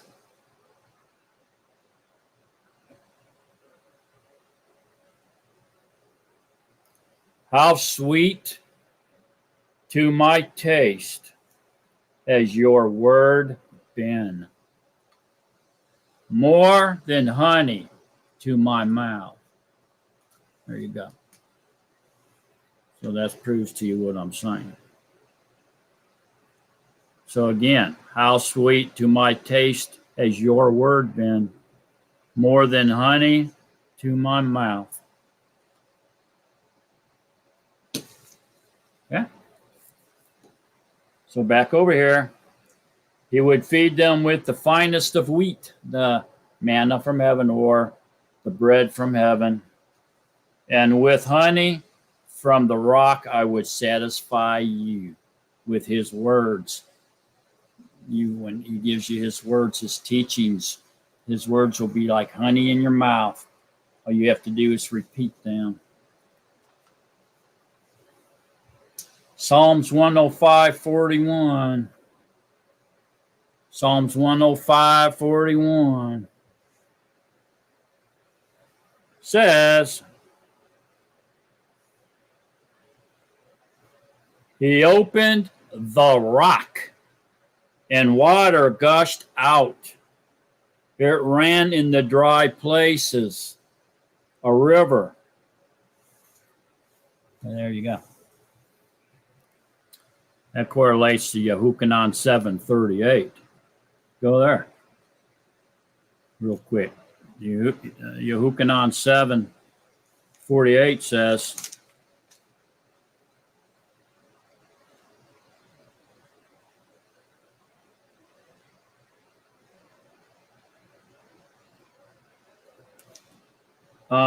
wait a minute.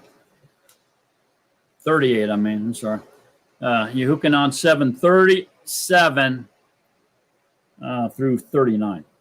And on the last Yom, the great Yom of the festival, this would be the 8th day of Tabernacle, Yahusha stood and cried out, saying, if anyone thirsts, let him come to me, and let him who believes in me drink. As the scripture said, out of his innermost shall flow rivers of living water. The Ruach HaKodesh. And this he said concerning the Ruach, which those believing in him were about to receive. For the Ruach HaKodesh was not yet given because Yahusha was not yet esteemed. You see that? So now we find out that he gives the living waters to all those who believe in his blood sacrifice. And so he gives it to those who ask and those who believe. And then in Acts 5:32, we find out he gives the living waters to those who obey him as well. And so do we have to do all three? I wouldn't take any chances. I would highly recommend it, that you ask, believe, and obey. So Acts 5:32 says,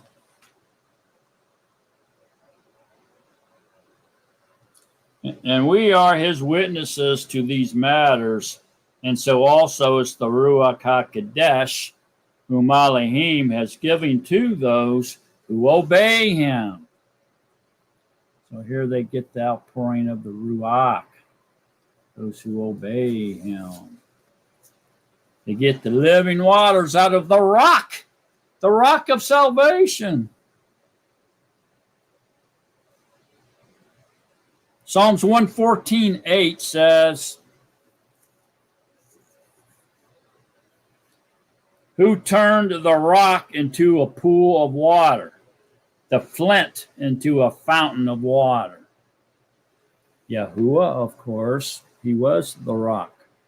So the rock is a pool of water, a flint into a fountain of water. So who is that? It's Yahuwah. He's the rock. So it's Yahusha himself, the rock of your deliverance.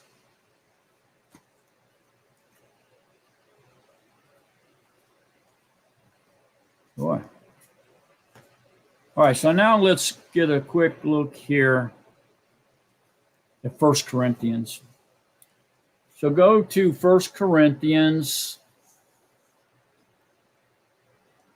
1 Corinthians chapter 10.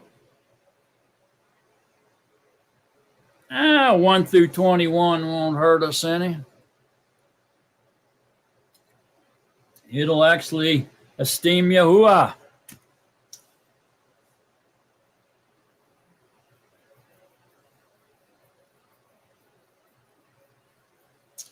For I do not wish you to be ignorant, brothers, that all our fathers were under the cloud.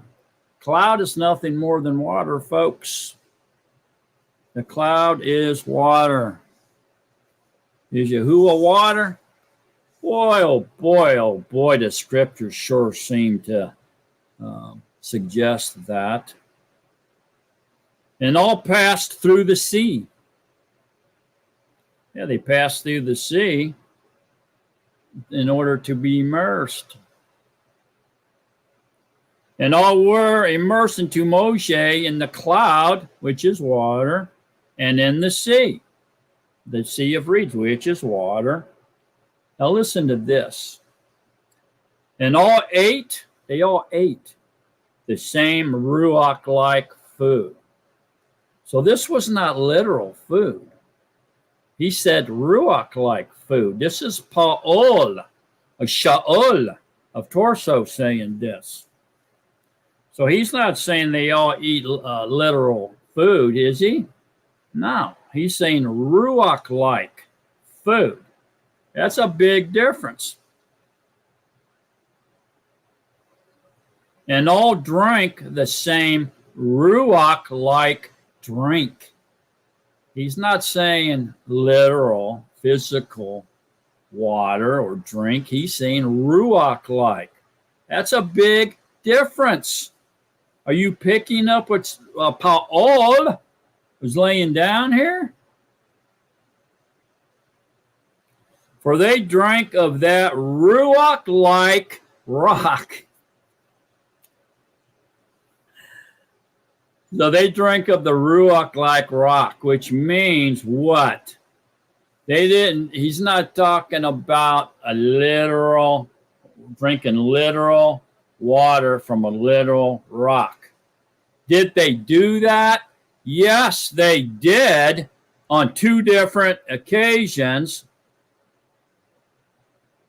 Right? At the beginning of the Exodus and at the end of their 40 years wandering in the wilderness, they did receive literal water from a literal rock. Right? But here, Paul says, for they all drank of that Ruach-like rock, which means the Ruach HaKodesh. That means Yahuwah was supplying them with living waters. How do we know that? Well, I'll tell you one thing. Scripture says their clothes didn't wear out.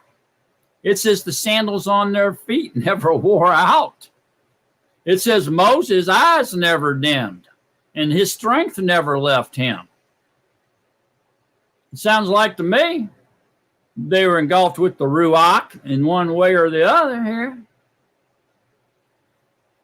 But Paul here is not talking about literal. He specifically is saying Ruach-like food, Ruach-like rock, Ruach-like drink, okay? That followed. So this followed them. This Ruach-like rock followed them. So we're taught. And I thought, and I believed for a while, but I think I see the Ruach has exposed the big picture here for us this evening. But I used to think that this rock rode along after them, at the back of the line and followed them everywhere they go and supplied them water. But reading chapter Exodus 17 through 20, it doesn't really say that. As a matter of fact, it mentions different places where they set up camp and rested near brooks and near wells and stuff like that where they were receiving their water. And then the fact that on the second occasion there, incident where Moshe and Aaron disobeyed Yahushua and struck that rock twice. Remember that? Okay, so if that rock was actually the first rock following them everywhere they went, then it was supplying them living waters. Why would giving them little water out of that rock? Why would it have stopped to where Moses would have to went and did it again? It was supplying it for 40 years. Why would all of a sudden would have stopped? See what I'm saying? That don't make any sense either. So I think that this is not like we've been told, suggesting that the first rock, that first incident rock that he hit and split, I don't think it was following them around everywhere they went. I think this what Paul's suggesting is that the spirit of Yahuwah, the Ruach HaKodesh, the Ruach-like rock, followed them everywhere they went. That's what I think Paul is suggesting here. And the rock was Mashiach. See there you go. And the rock, which would have been, we'd call the Ruach-like rock that followed, and the rock was Mashiach. See that?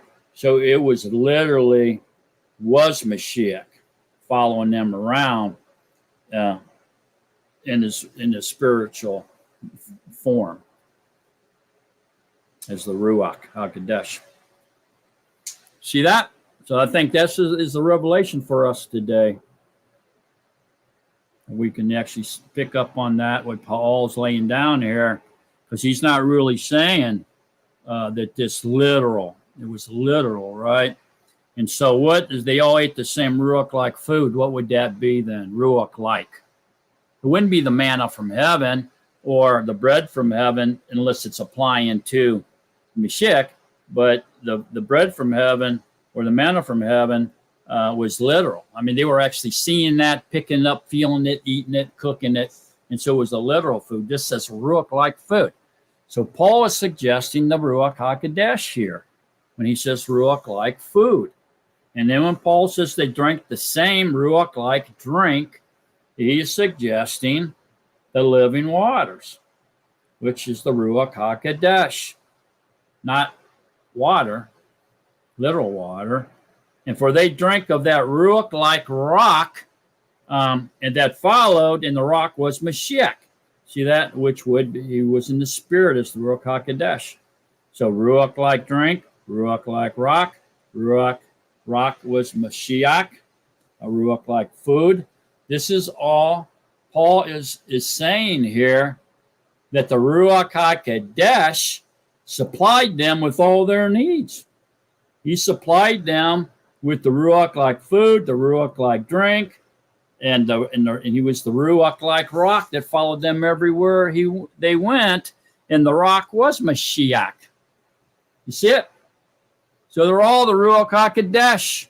This is Paul saying is the Ruach HaKodesh never left them, man. The Ruach HaKodesh followed them everywhere they went and supplied all their needs, their food, their water, everything.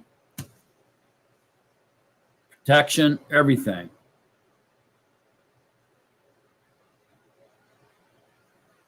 For they drank of that Ruach-like rock that followed, and the rock was Mashiach.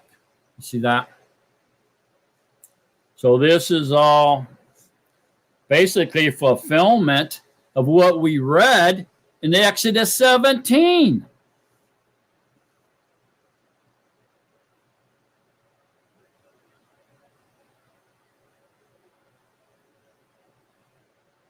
However, with most of them, Yahuwah was not well pleased.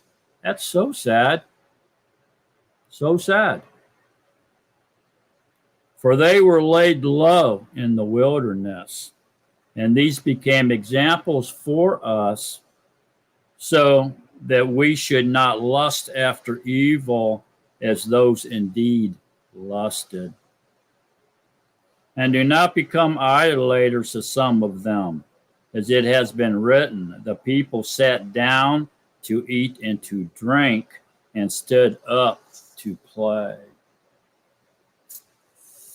Okay, so, this is pretty sad. However, with most of them, Yahuwah was not well pleased, for they were laid low in the wilderness. Why?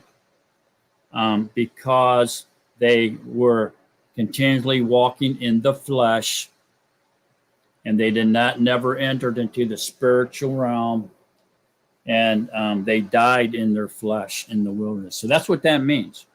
So if you die in the wilderness, we're all walking in the wilderness in this life, right? Until we're woke up.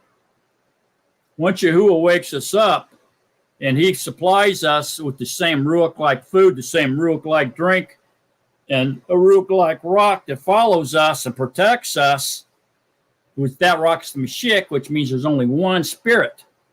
There's only one body and one spirit, one Ruach. That's why it's the same Ruach-like food, the same Ruach-like drink, and of that Ruach-like rock. Now, Ruach-like rock's Mashiach. That followed them, protected them, right? Because there's only one. There's only one body and one Ruach. That's it. It's all the same, Ruach. Okay? And so these people died in their flesh. So we going through this life, man, and we're imitating, we're going through the same experience as the children of Israel, where, you know, Yahuwah calls us out of the world, which is Mitzrayim. By the way, the children of Israel, when they were called out of the world or out of Mitzrayim, or Mitzrayim symbolizes the world,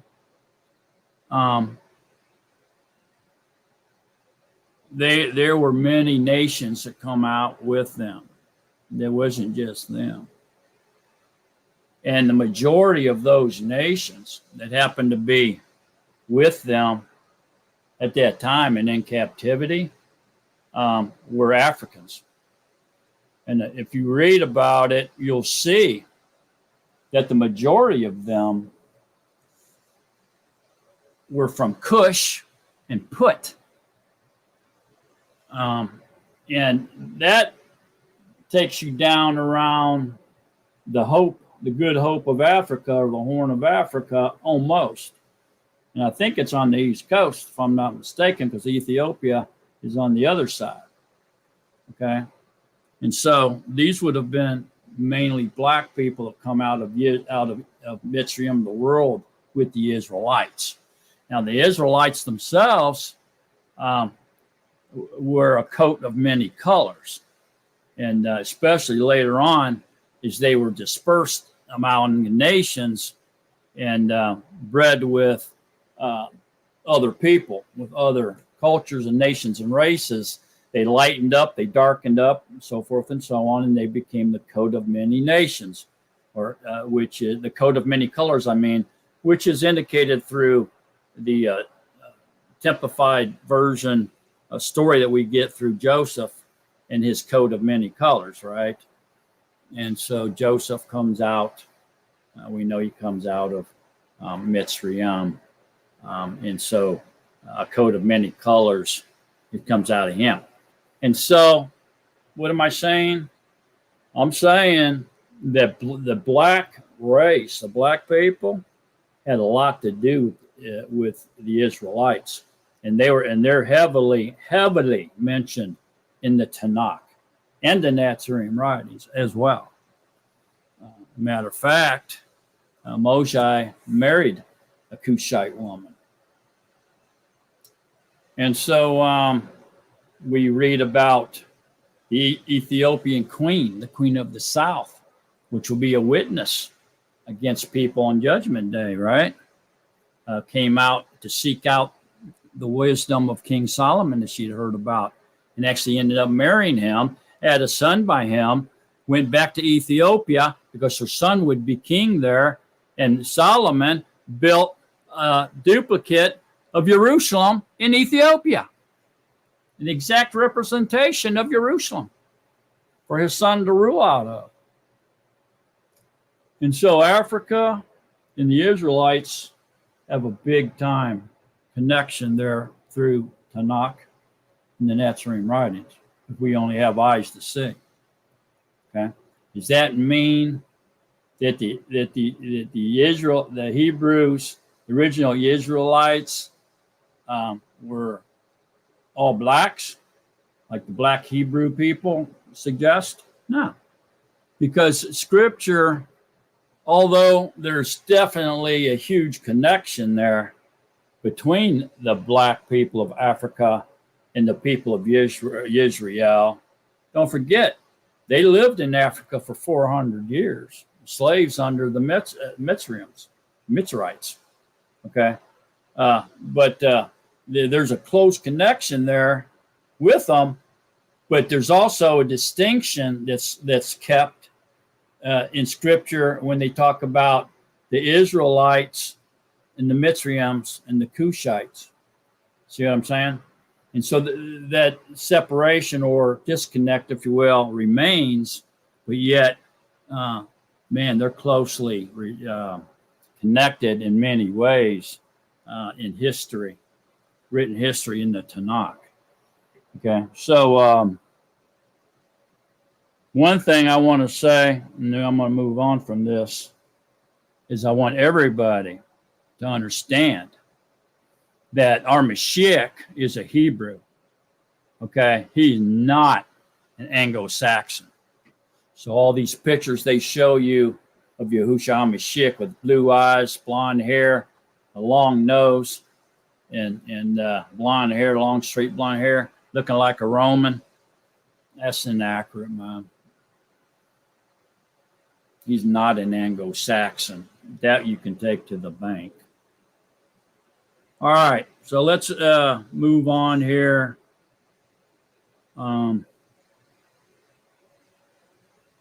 So these people, they died in the wilderness in their flesh.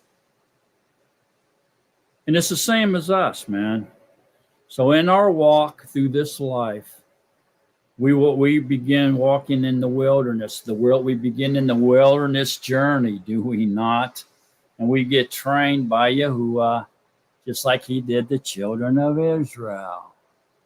Okay, but there we can read about it, we can study about it, and we can learn faster than they did, because we have the ability to learn from their mistakes, which they didn't have. So in our walk in the wilderness, it's a little different, but we still have to leave the fleshly world.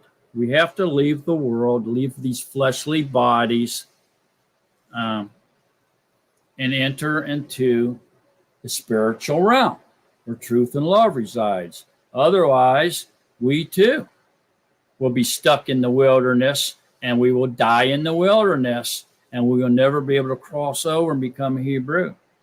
We will never be able to inherit the promised land, which is symbolic of the reign of Yahuwah.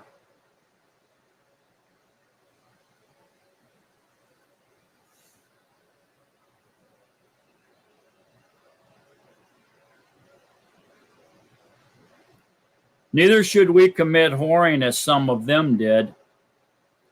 And in one Yamam, 23,000 fell. Neither let us try Mashiach, as some of them also tried, and were destroyed by serpents. Is that not amazing where he's saying, neither should we let us not try Mashiach, as some of them also tried? How did they know Mashiach? That was way before he came on the scene.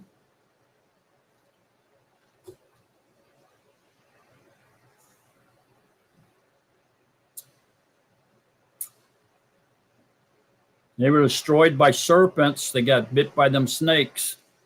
Neither grumble, as some of them also grumbled, and were destroyed by the destroyer, which is Hashatan, the devil. And all these came up upon them as examples, and they were written as a warning to us. You see that? So everything that happened to them is an example to us, and it's been written as a warning to us, on whom the ends of the ages have come. That's us. That's the last generation spoken about in Daniel and Revelations. The last generation spoken about in Matthew 24 as well.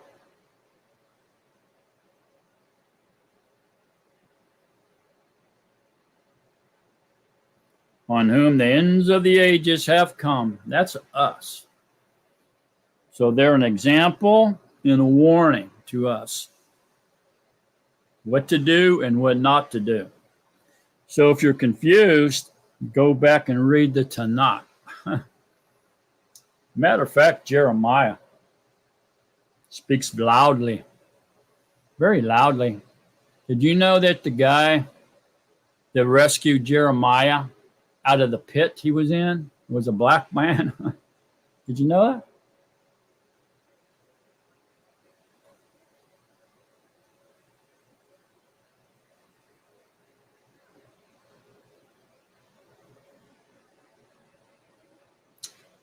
And all these came upon them as examples, and they were written as warnings to us, on whom the ends of the ages have come. Wow.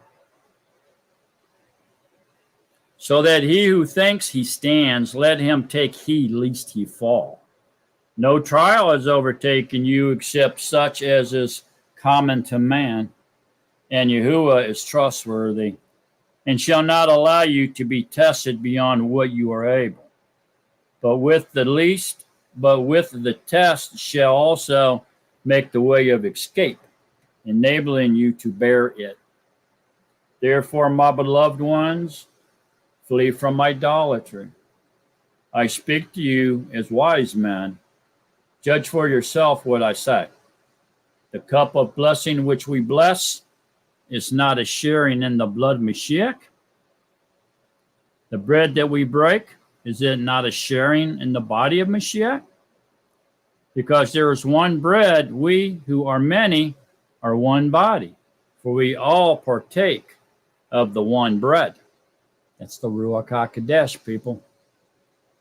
Look at Yisrael after the flesh. Are not those who eat of the offerings sharers in the altar? What then do I say? That an idol is of any value? Or that which is offered to idols is of any value?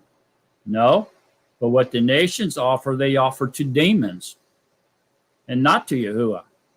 And I do not wish you to become sharers with demons. You are not able to drink the cup of the master and the cup of demons. You are not able to partake of the table of the master and of the table of demons. Do we provide the master? Do we provoke the master to jealousy? Are we stronger than he? Wow. Wow, wow, wow. Okay, so there you go. Very powerful chapter, 1 Corinthians chapter 10. I urge all of you to read that about a half a dozen times, very slowly, precisely, asking for edification with every single word. There you go. There's exactly the importance of that chapter.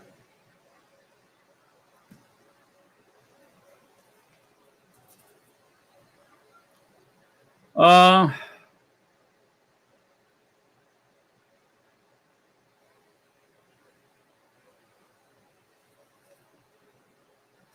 right, so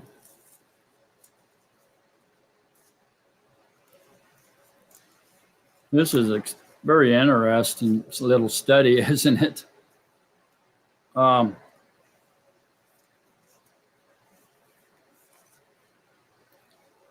Let's get a look back over here at Yehukanan, if you will.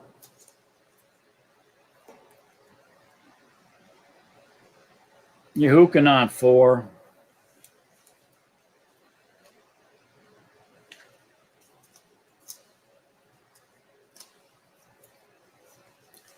John 4:10 through 14 says,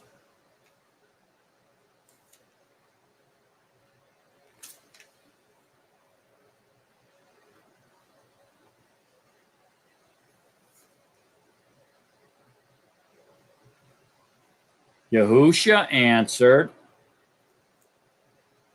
and said to her, if you knew the gift of Elohim And who it is who says to you, give me to drink, you would have asked him, and he would have given you living water. And the Yasha said to him, Master, you have no vessel, and the well is deep. From where then do you have living water?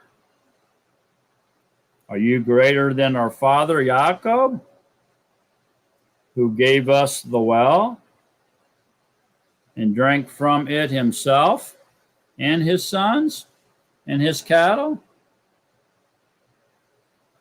And Yahusha answered and said to her, everyone drinking of this water shall thirst again.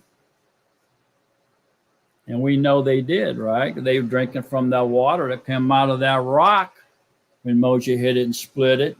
And they just thirsty. They stayed thirsty, didn't they? Why? Because it was literal water. But whoever drinks of the water I give him shall certainly never thirst. And the water that I give him shall become in him a fountain of water springing up into everlasting life. So here, this living water is Ruach HaKodesh. Okay, is what gives you everlasting life.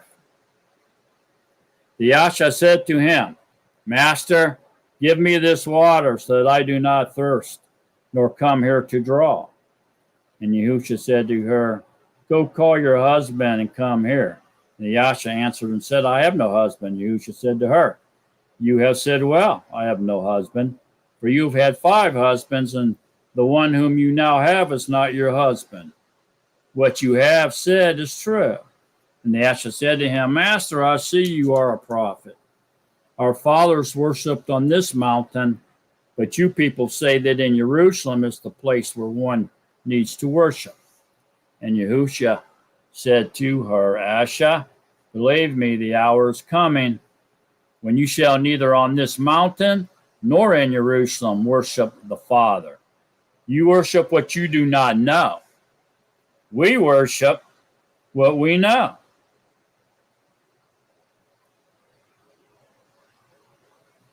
Because the deliverance is of the Yahudim. But the hour is coming, and now is, when the true worshipers shall worship the Father in Ruach and truth. For the Father also seeks such to worship him. Elohim is Ruach. And those who worship him need to worship in Ruach and truth. And so we need to get out of the wilderness. We need to leave the flesh in the ground, to let it die in the wilderness with Mashiach. And we need to come out of that flesh into the promised land, into the spiritual realm, walk in spirit and truth. And then so we can enter into the reign of Yahuwah, which is a spiritual realm. Other than that, you're going to die in the wilderness if you remain in your flesh. You can't drink the living water. You don't have any living waters, man. You can't live. Just a powerful passage right here. You can see the correlation it has with the rock we were just talking about, reading about. Right?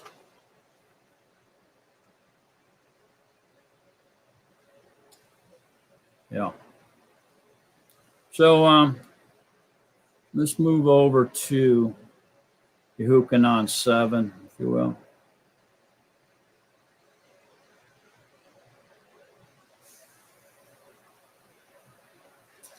Well, we probably should go to Yehukanan 6 first. So Yehukanan chapter 6 first.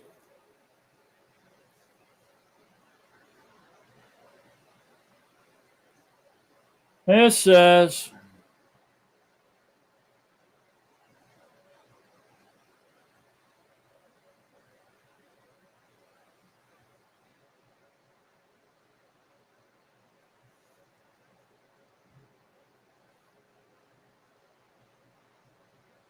Oh, let's start up here around 31, 631. Our fathers ate the manna in the wilderness. Now, that was literal food. As it has been written, he gave them bread out of the heaven to eat. Therefore, Yahusha said to them,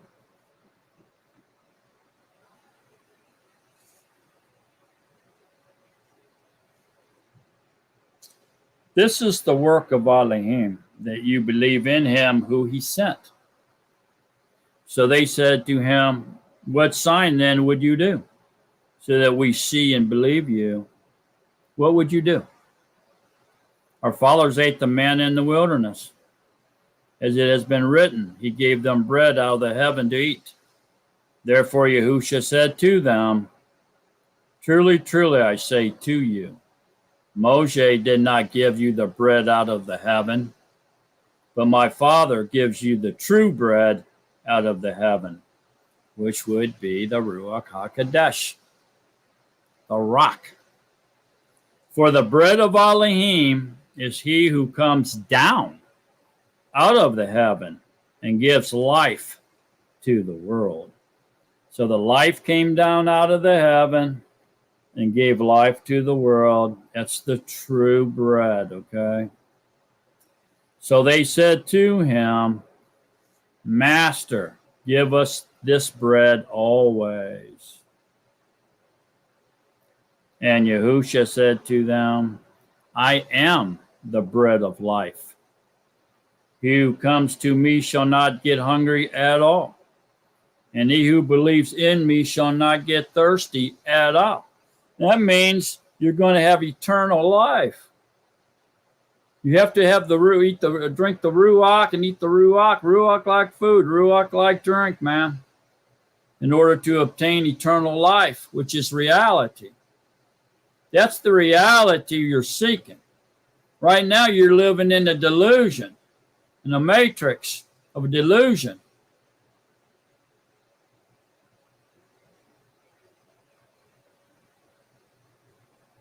But I said to you that you have seen me and still do not believe. All that the Father gives me shall come to me, and the one who comes to me I shall by no means cast out, because I have come down out of the heaven, not to do my own desire, but the desire of him who sent me. This is the desire or the will of the Father who sent me, that all he has given me I should not lose of it, but should raise it in the last yom. And this is the desire of him who sent me, that everyone who sees the Son and believes in him should possess everlasting life. And I shall raise him in the last yom. Therefore the Yehudim were grumbling against him, because he said, I am the bread which came down out of the heaven. They're not understanding he's the Ruach HaKodesh. Ruach like food and Ruach like drink.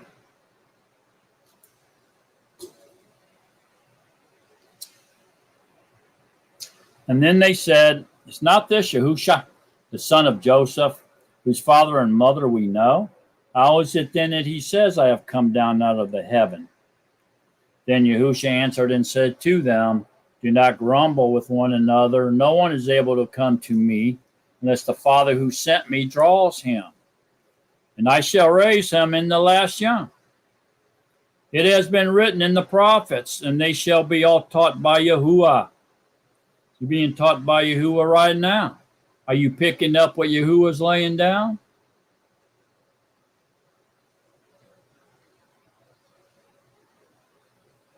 Everyone then who has heard from the Father and learned comes to me. Not that anyone has seen the Father, except he who is from Elohim, he has seen the Father.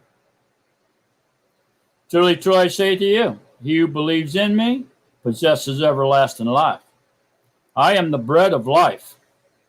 Your fathers ate the manna in the desert, and they died. This is the bread which comes down out of the heaven, so that anyone might eat of it and not die. The Ruach, man, the Ruach. I am the living bread, the Ruach, which came down out of the heaven. If anyone eats of this bread, he shall live forever. And indeed, the bread that I shall give is my flesh, and I shall give for the life of the world. And the Yehudim, therefore, were striving with one another, saying, how is this one able to give us his flesh to eat? Yahusha therefore said to them, truly, truly, I say to you, unless you eat of the flesh of the son of Adam and drink his blood, you possess no life in yourselves.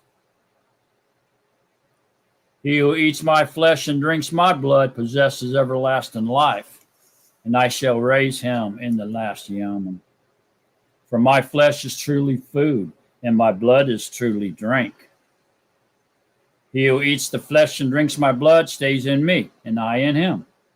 And the living Father sent me, and I live because of the Father. So he who feeds on me shall live because of me. This is the bread which came down out of the heaven. Not as your fathers ate the manna and died, he who eats this bread shall live forever.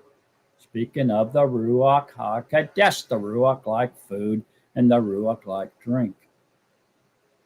The rock.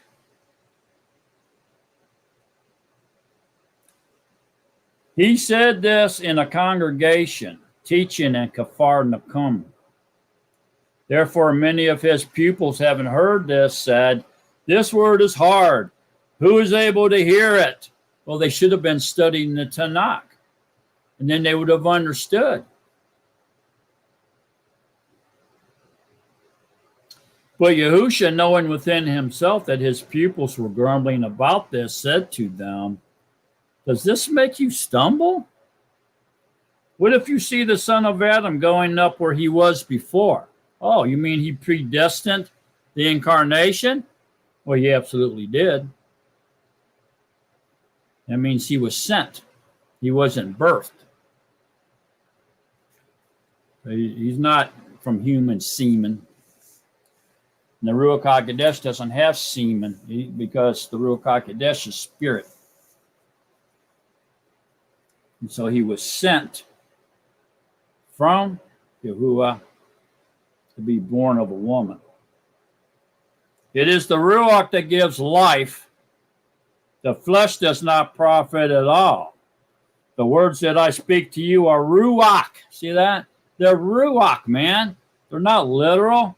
Open up your eyes and ears. Command your eyes and ears to be open. And that's for edification. In our life. The Ruach in our life. But there are some of you who do not believe. For Yahusha knew from the beginning who they were who did not believe and who would deliver him up. And he said, because of this I have said to you that no one is able to come to me unless it has been given to him by my Father. So we don't choose him. He chooses us. We're appointed by Yahuwah. We're elected by Yahuwah. From then on, many of his pupils withdrew and were not walking with him anymore. Yahusha therefore said to the 12, do you also wish to go away? Then Shimon Kepha answered him, Master, to whom shall we go? You possess words of everlasting life.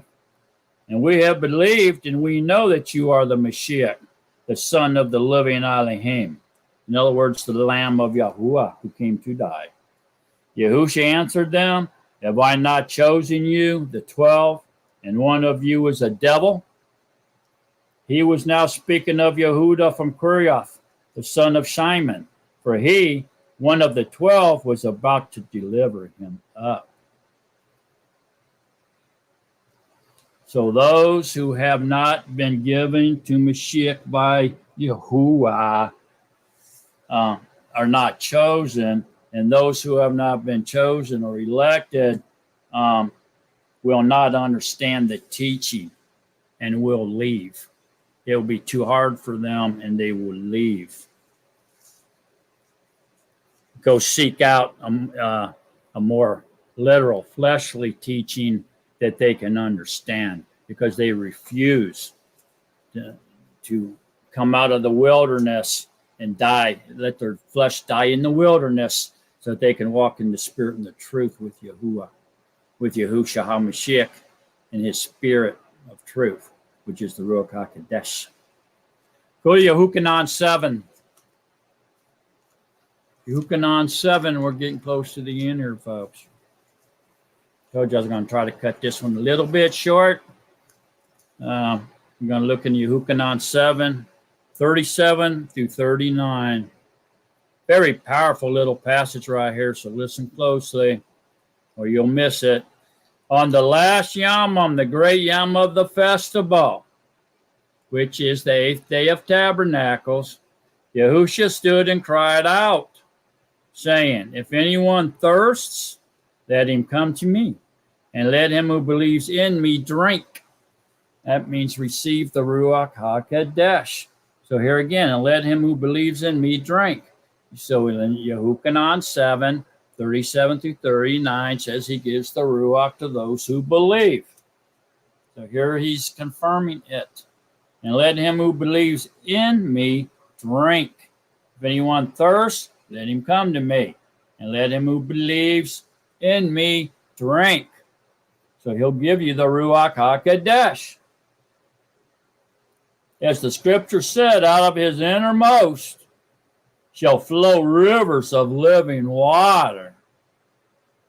He's the rock. Out of the rock will flow rivers of living water. And the last generation is going to receive the outpouring of the Ruach HaKodesh on all flesh, men and women, and animals, everything. He's willing to give everything, eternal life.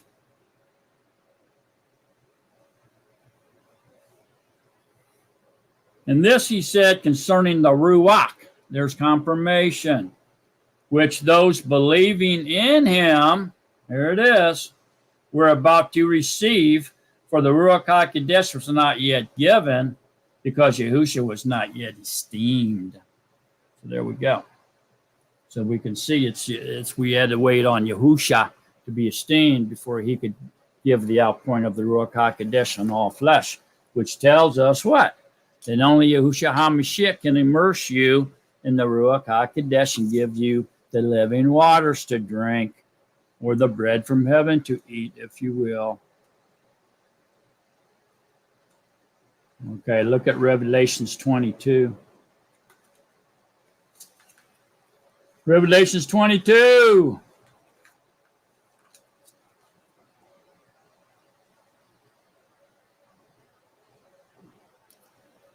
Verse 16 says, I, Yahushua, have sent my messenger to witness to you these in the assemblies.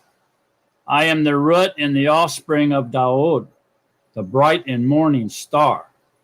And the Ruach and the bride say, come. And he who hears, let him say, come. And he who thirsts, come. And he who desires it, take the water of life without pain. Take the water of life, the Ruach HaKodesh, without pain. You don't have to pay for it. It's a free gift. It's a promise to you and all your generations. Very powerful little study here. Let's finish this little study off with Psalms, if you will. And we'll finish this one off here with Psalm 78. Psalm 78, folks. We'll wrap it up.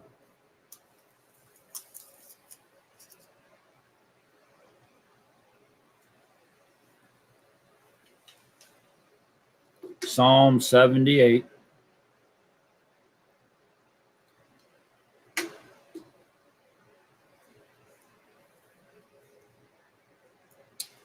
My people, give ear to my Torah. Incline your ears to the words of my mouth. I open my mouth in a parable. I utter riddles of old, which we have heard and known, for our fathers have related them to us. We do not hide them from their children, relating to the generation to come the praises of Yahuwah and his strength and his wonders which he has done. For he raised a witness in Jacob and set a Torah in Yisrael, which he commanded our fathers to teach them to their children, that it might be known to a generation to come, to children who would be born, to rise up and relate them to their children and place their trust in Elohim, and not forget the works of all, but watch over his commands, and not be like their fathers, a stubborn and rebellious generation, a generation which did not prepare its heart, whose ruach was not steadfast to all. The children of Ephraim, armed bowmen, turned back in the yam of battle. They did not guard the covenant of Elohim, and they refused to walk in his Torah. And they forgot his deeds and his wonders which he had shown them. He did wonders in the sight of their fathers, in the land of Mitzrayim, in the field of Zoan. He split the sea and caused them to pass through. And he made the Mayim stand up like a heap, and led them with the cloud by Yam, and all the Leah with the light of fire. He split the rocks in the wilderness and made them drink as from the great depths, and brought forth streams from the rock, and caused Mayim to come down as rivers. Yet they sinned still more against him, to rebel against the Most High in the desert. And they tried all in their heart by asking food according to their desire. And they spoke against Elohim. They said, "Is all able to set a table in the wilderness? Look, he struck the rock so that the Mayim gushed out and the streams overflowed.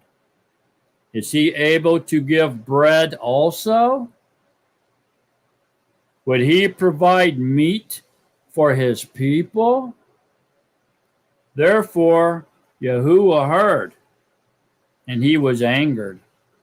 So a fire was kindled against Jacob, and displeasure also came up against Yisrael, because they did not believe in Elohim, neither did they trust in his deliverance.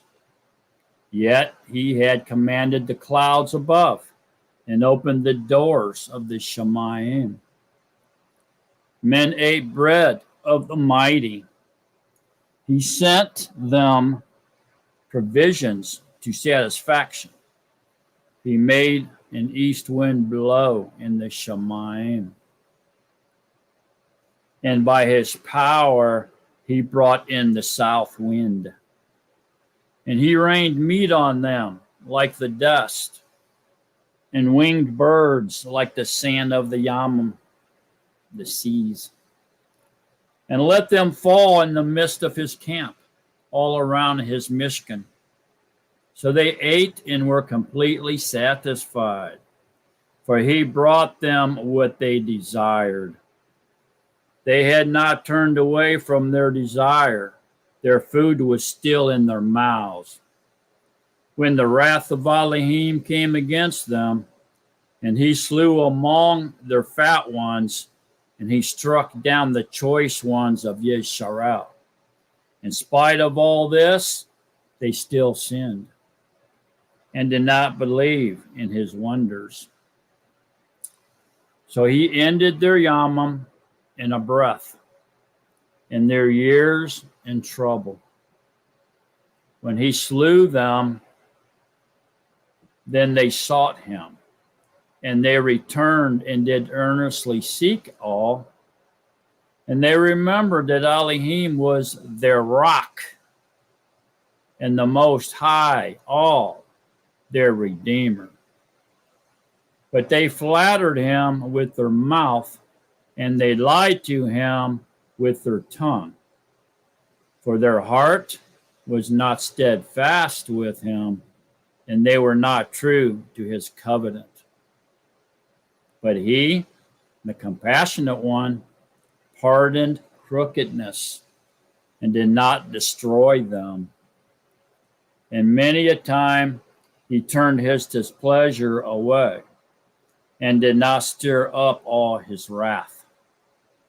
For he remembered that they were but flesh and passing breath that does not return. How often they rebelled against him in the wilderness and grieved him in the desert. And again, they tried all and provoked the set apart one of Yisrael. They did not remember his hand, the Yom, when he redeemed them from the enemy, how he worked his signs in Mitzrayim and his wonders in the field of Zoan. He turned their rivers into blood, and they could not drink their streams. And he sent among them swarms of flies, which devoured them, and frogs, which destroyed them, and gave their crops to the caterpillar, and their labor to the locust. He destroyed their vines with hail, and their sycamore trees with frost, and gave their beasts over to the hail, and their livestock to bolts of fire. He sent on them the burning of his displeasure, wrath and rage and distress, a band of messengers of destructions. He made a path for his displeasure. He did not spare their being from death, but gave their life over to the plague. And he smote all the firstborn in Mitzrayim, the first fruits of strength in the tents of Ham. Then made his own people go forth like sheep, and led them in the wilderness like a flock.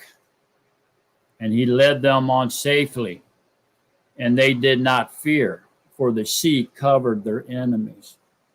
And he brought them to the border of his set apart place, this mountain which his right hand had gained, and drove out nations before them, and allotted them a measured inheritance, and made the tribes of Yisrael dwell in their tents.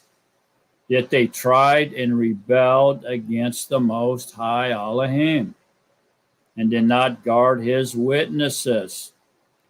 But they turned back and acted treacherously like their fathers. They twisted like a treacherous bow. For they enraged him with their high places, and moved him to jealousy with their carved images. When Elohim heard this, he was angry and greatly despised Yisrael. And he left the Mishkan of Shiloh, the tent which he had set up among men. And he gave his strength into captivity, and his comeliness into the hand of the adversary.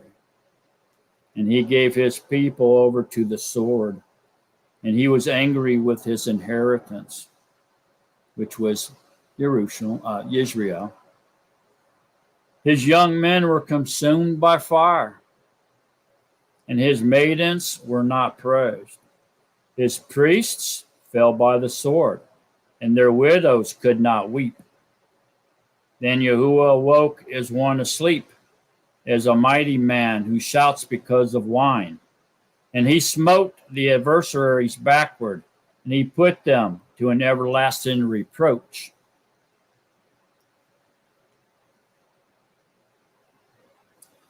Then he rejected the tent of Joseph and did not choose the tribe of Ephraim, but chose the tribe of Yehudah, Mount Zion, which he loved.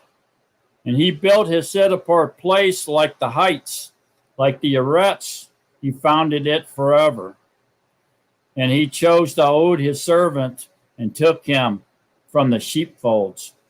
He brought him in from tending the ewes to shepherd Jacob his people and Yesharel his inheritance. And he shepherded them according to the integrity of his heart and led them by the skill of his hands. Wow. Hallelujah. The rock. The rock.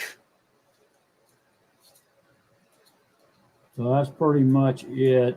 But something did come to mind here as I was reading Psalm 78. And that is in Luke 6.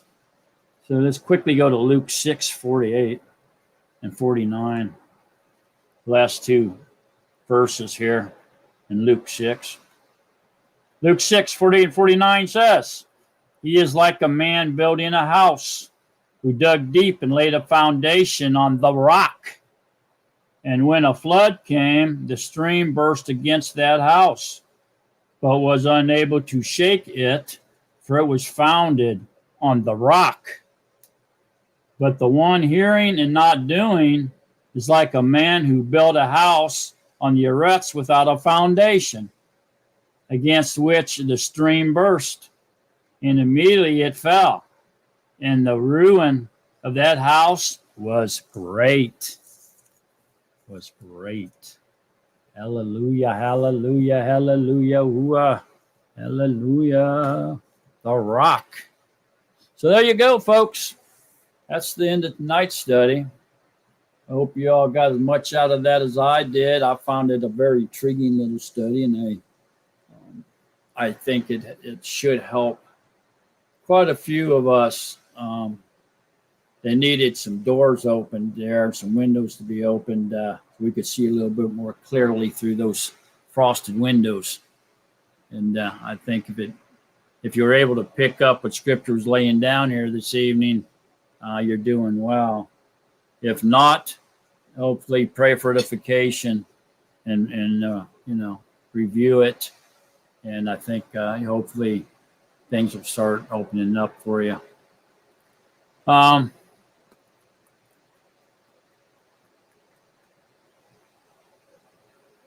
Don't forget about tomorrow. We have the Nazarene Assembly we do on Yom Shabbat.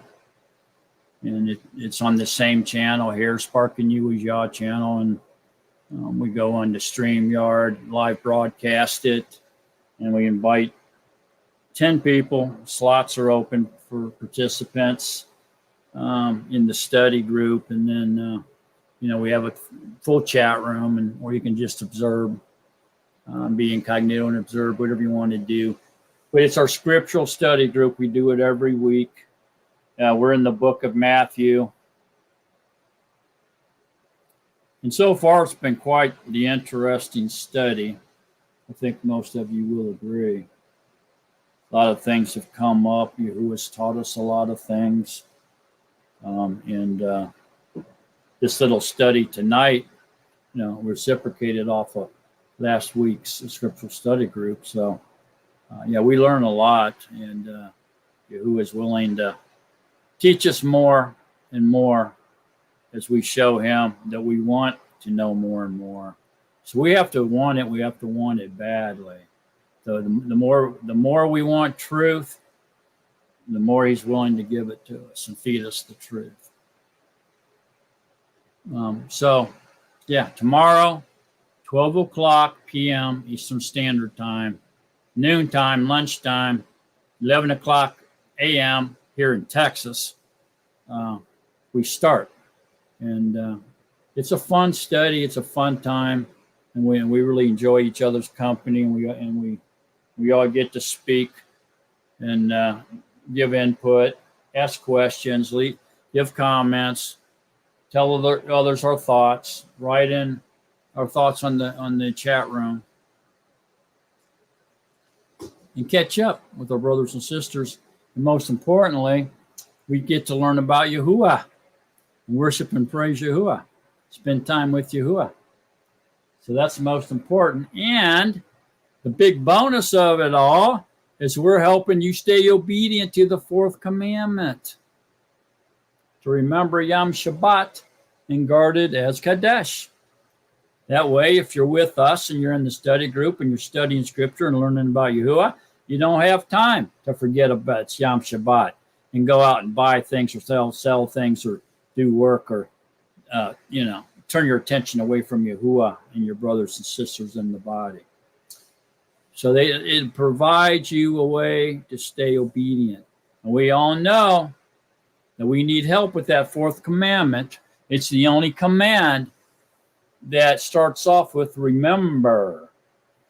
And so since he's telling us to remember it, it must be fairly easy to forget. So it's kind of a warning, isn't it? Yeah, it is. Remember, it's Shabbat. So we can make a mistake if our mind isn't in the right place. If our mind isn't on Yahuwah, if our eyes and ears and nose isn't stuck in that word of scriptures of truth, we can forget it's Yom Shabbat and we can make a bad mistake. It can even be a fatal mistake because breaking any of the commands, penalty is death. We received a pardon. Remember, the rock was only struck once. Okay? He was struck once, one time. Okay? He's not going to be struck twice. Okay? And so, I forgot to talk about that. Coming out of the side, blood and water coming out of the side.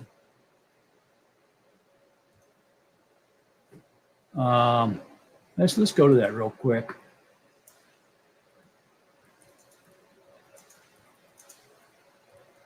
Okay, so we're going to need to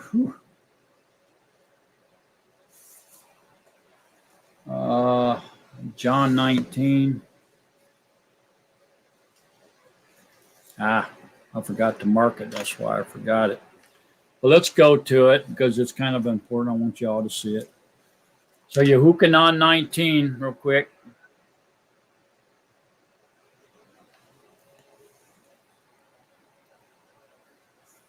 That's in other places too, but we'll go here.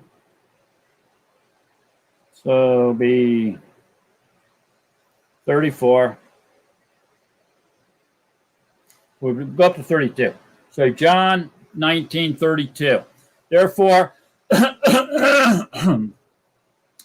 since it was the preparation Yom, that means the day before the first day of unleavened bread, that the body should not remain on the stake on the Shabbat, which would have been the first day of unleavened bread, because that's a Shabbat. This was not the weekly Shabbat, but the first day of unleavened bread. For that Shabbat was a high one.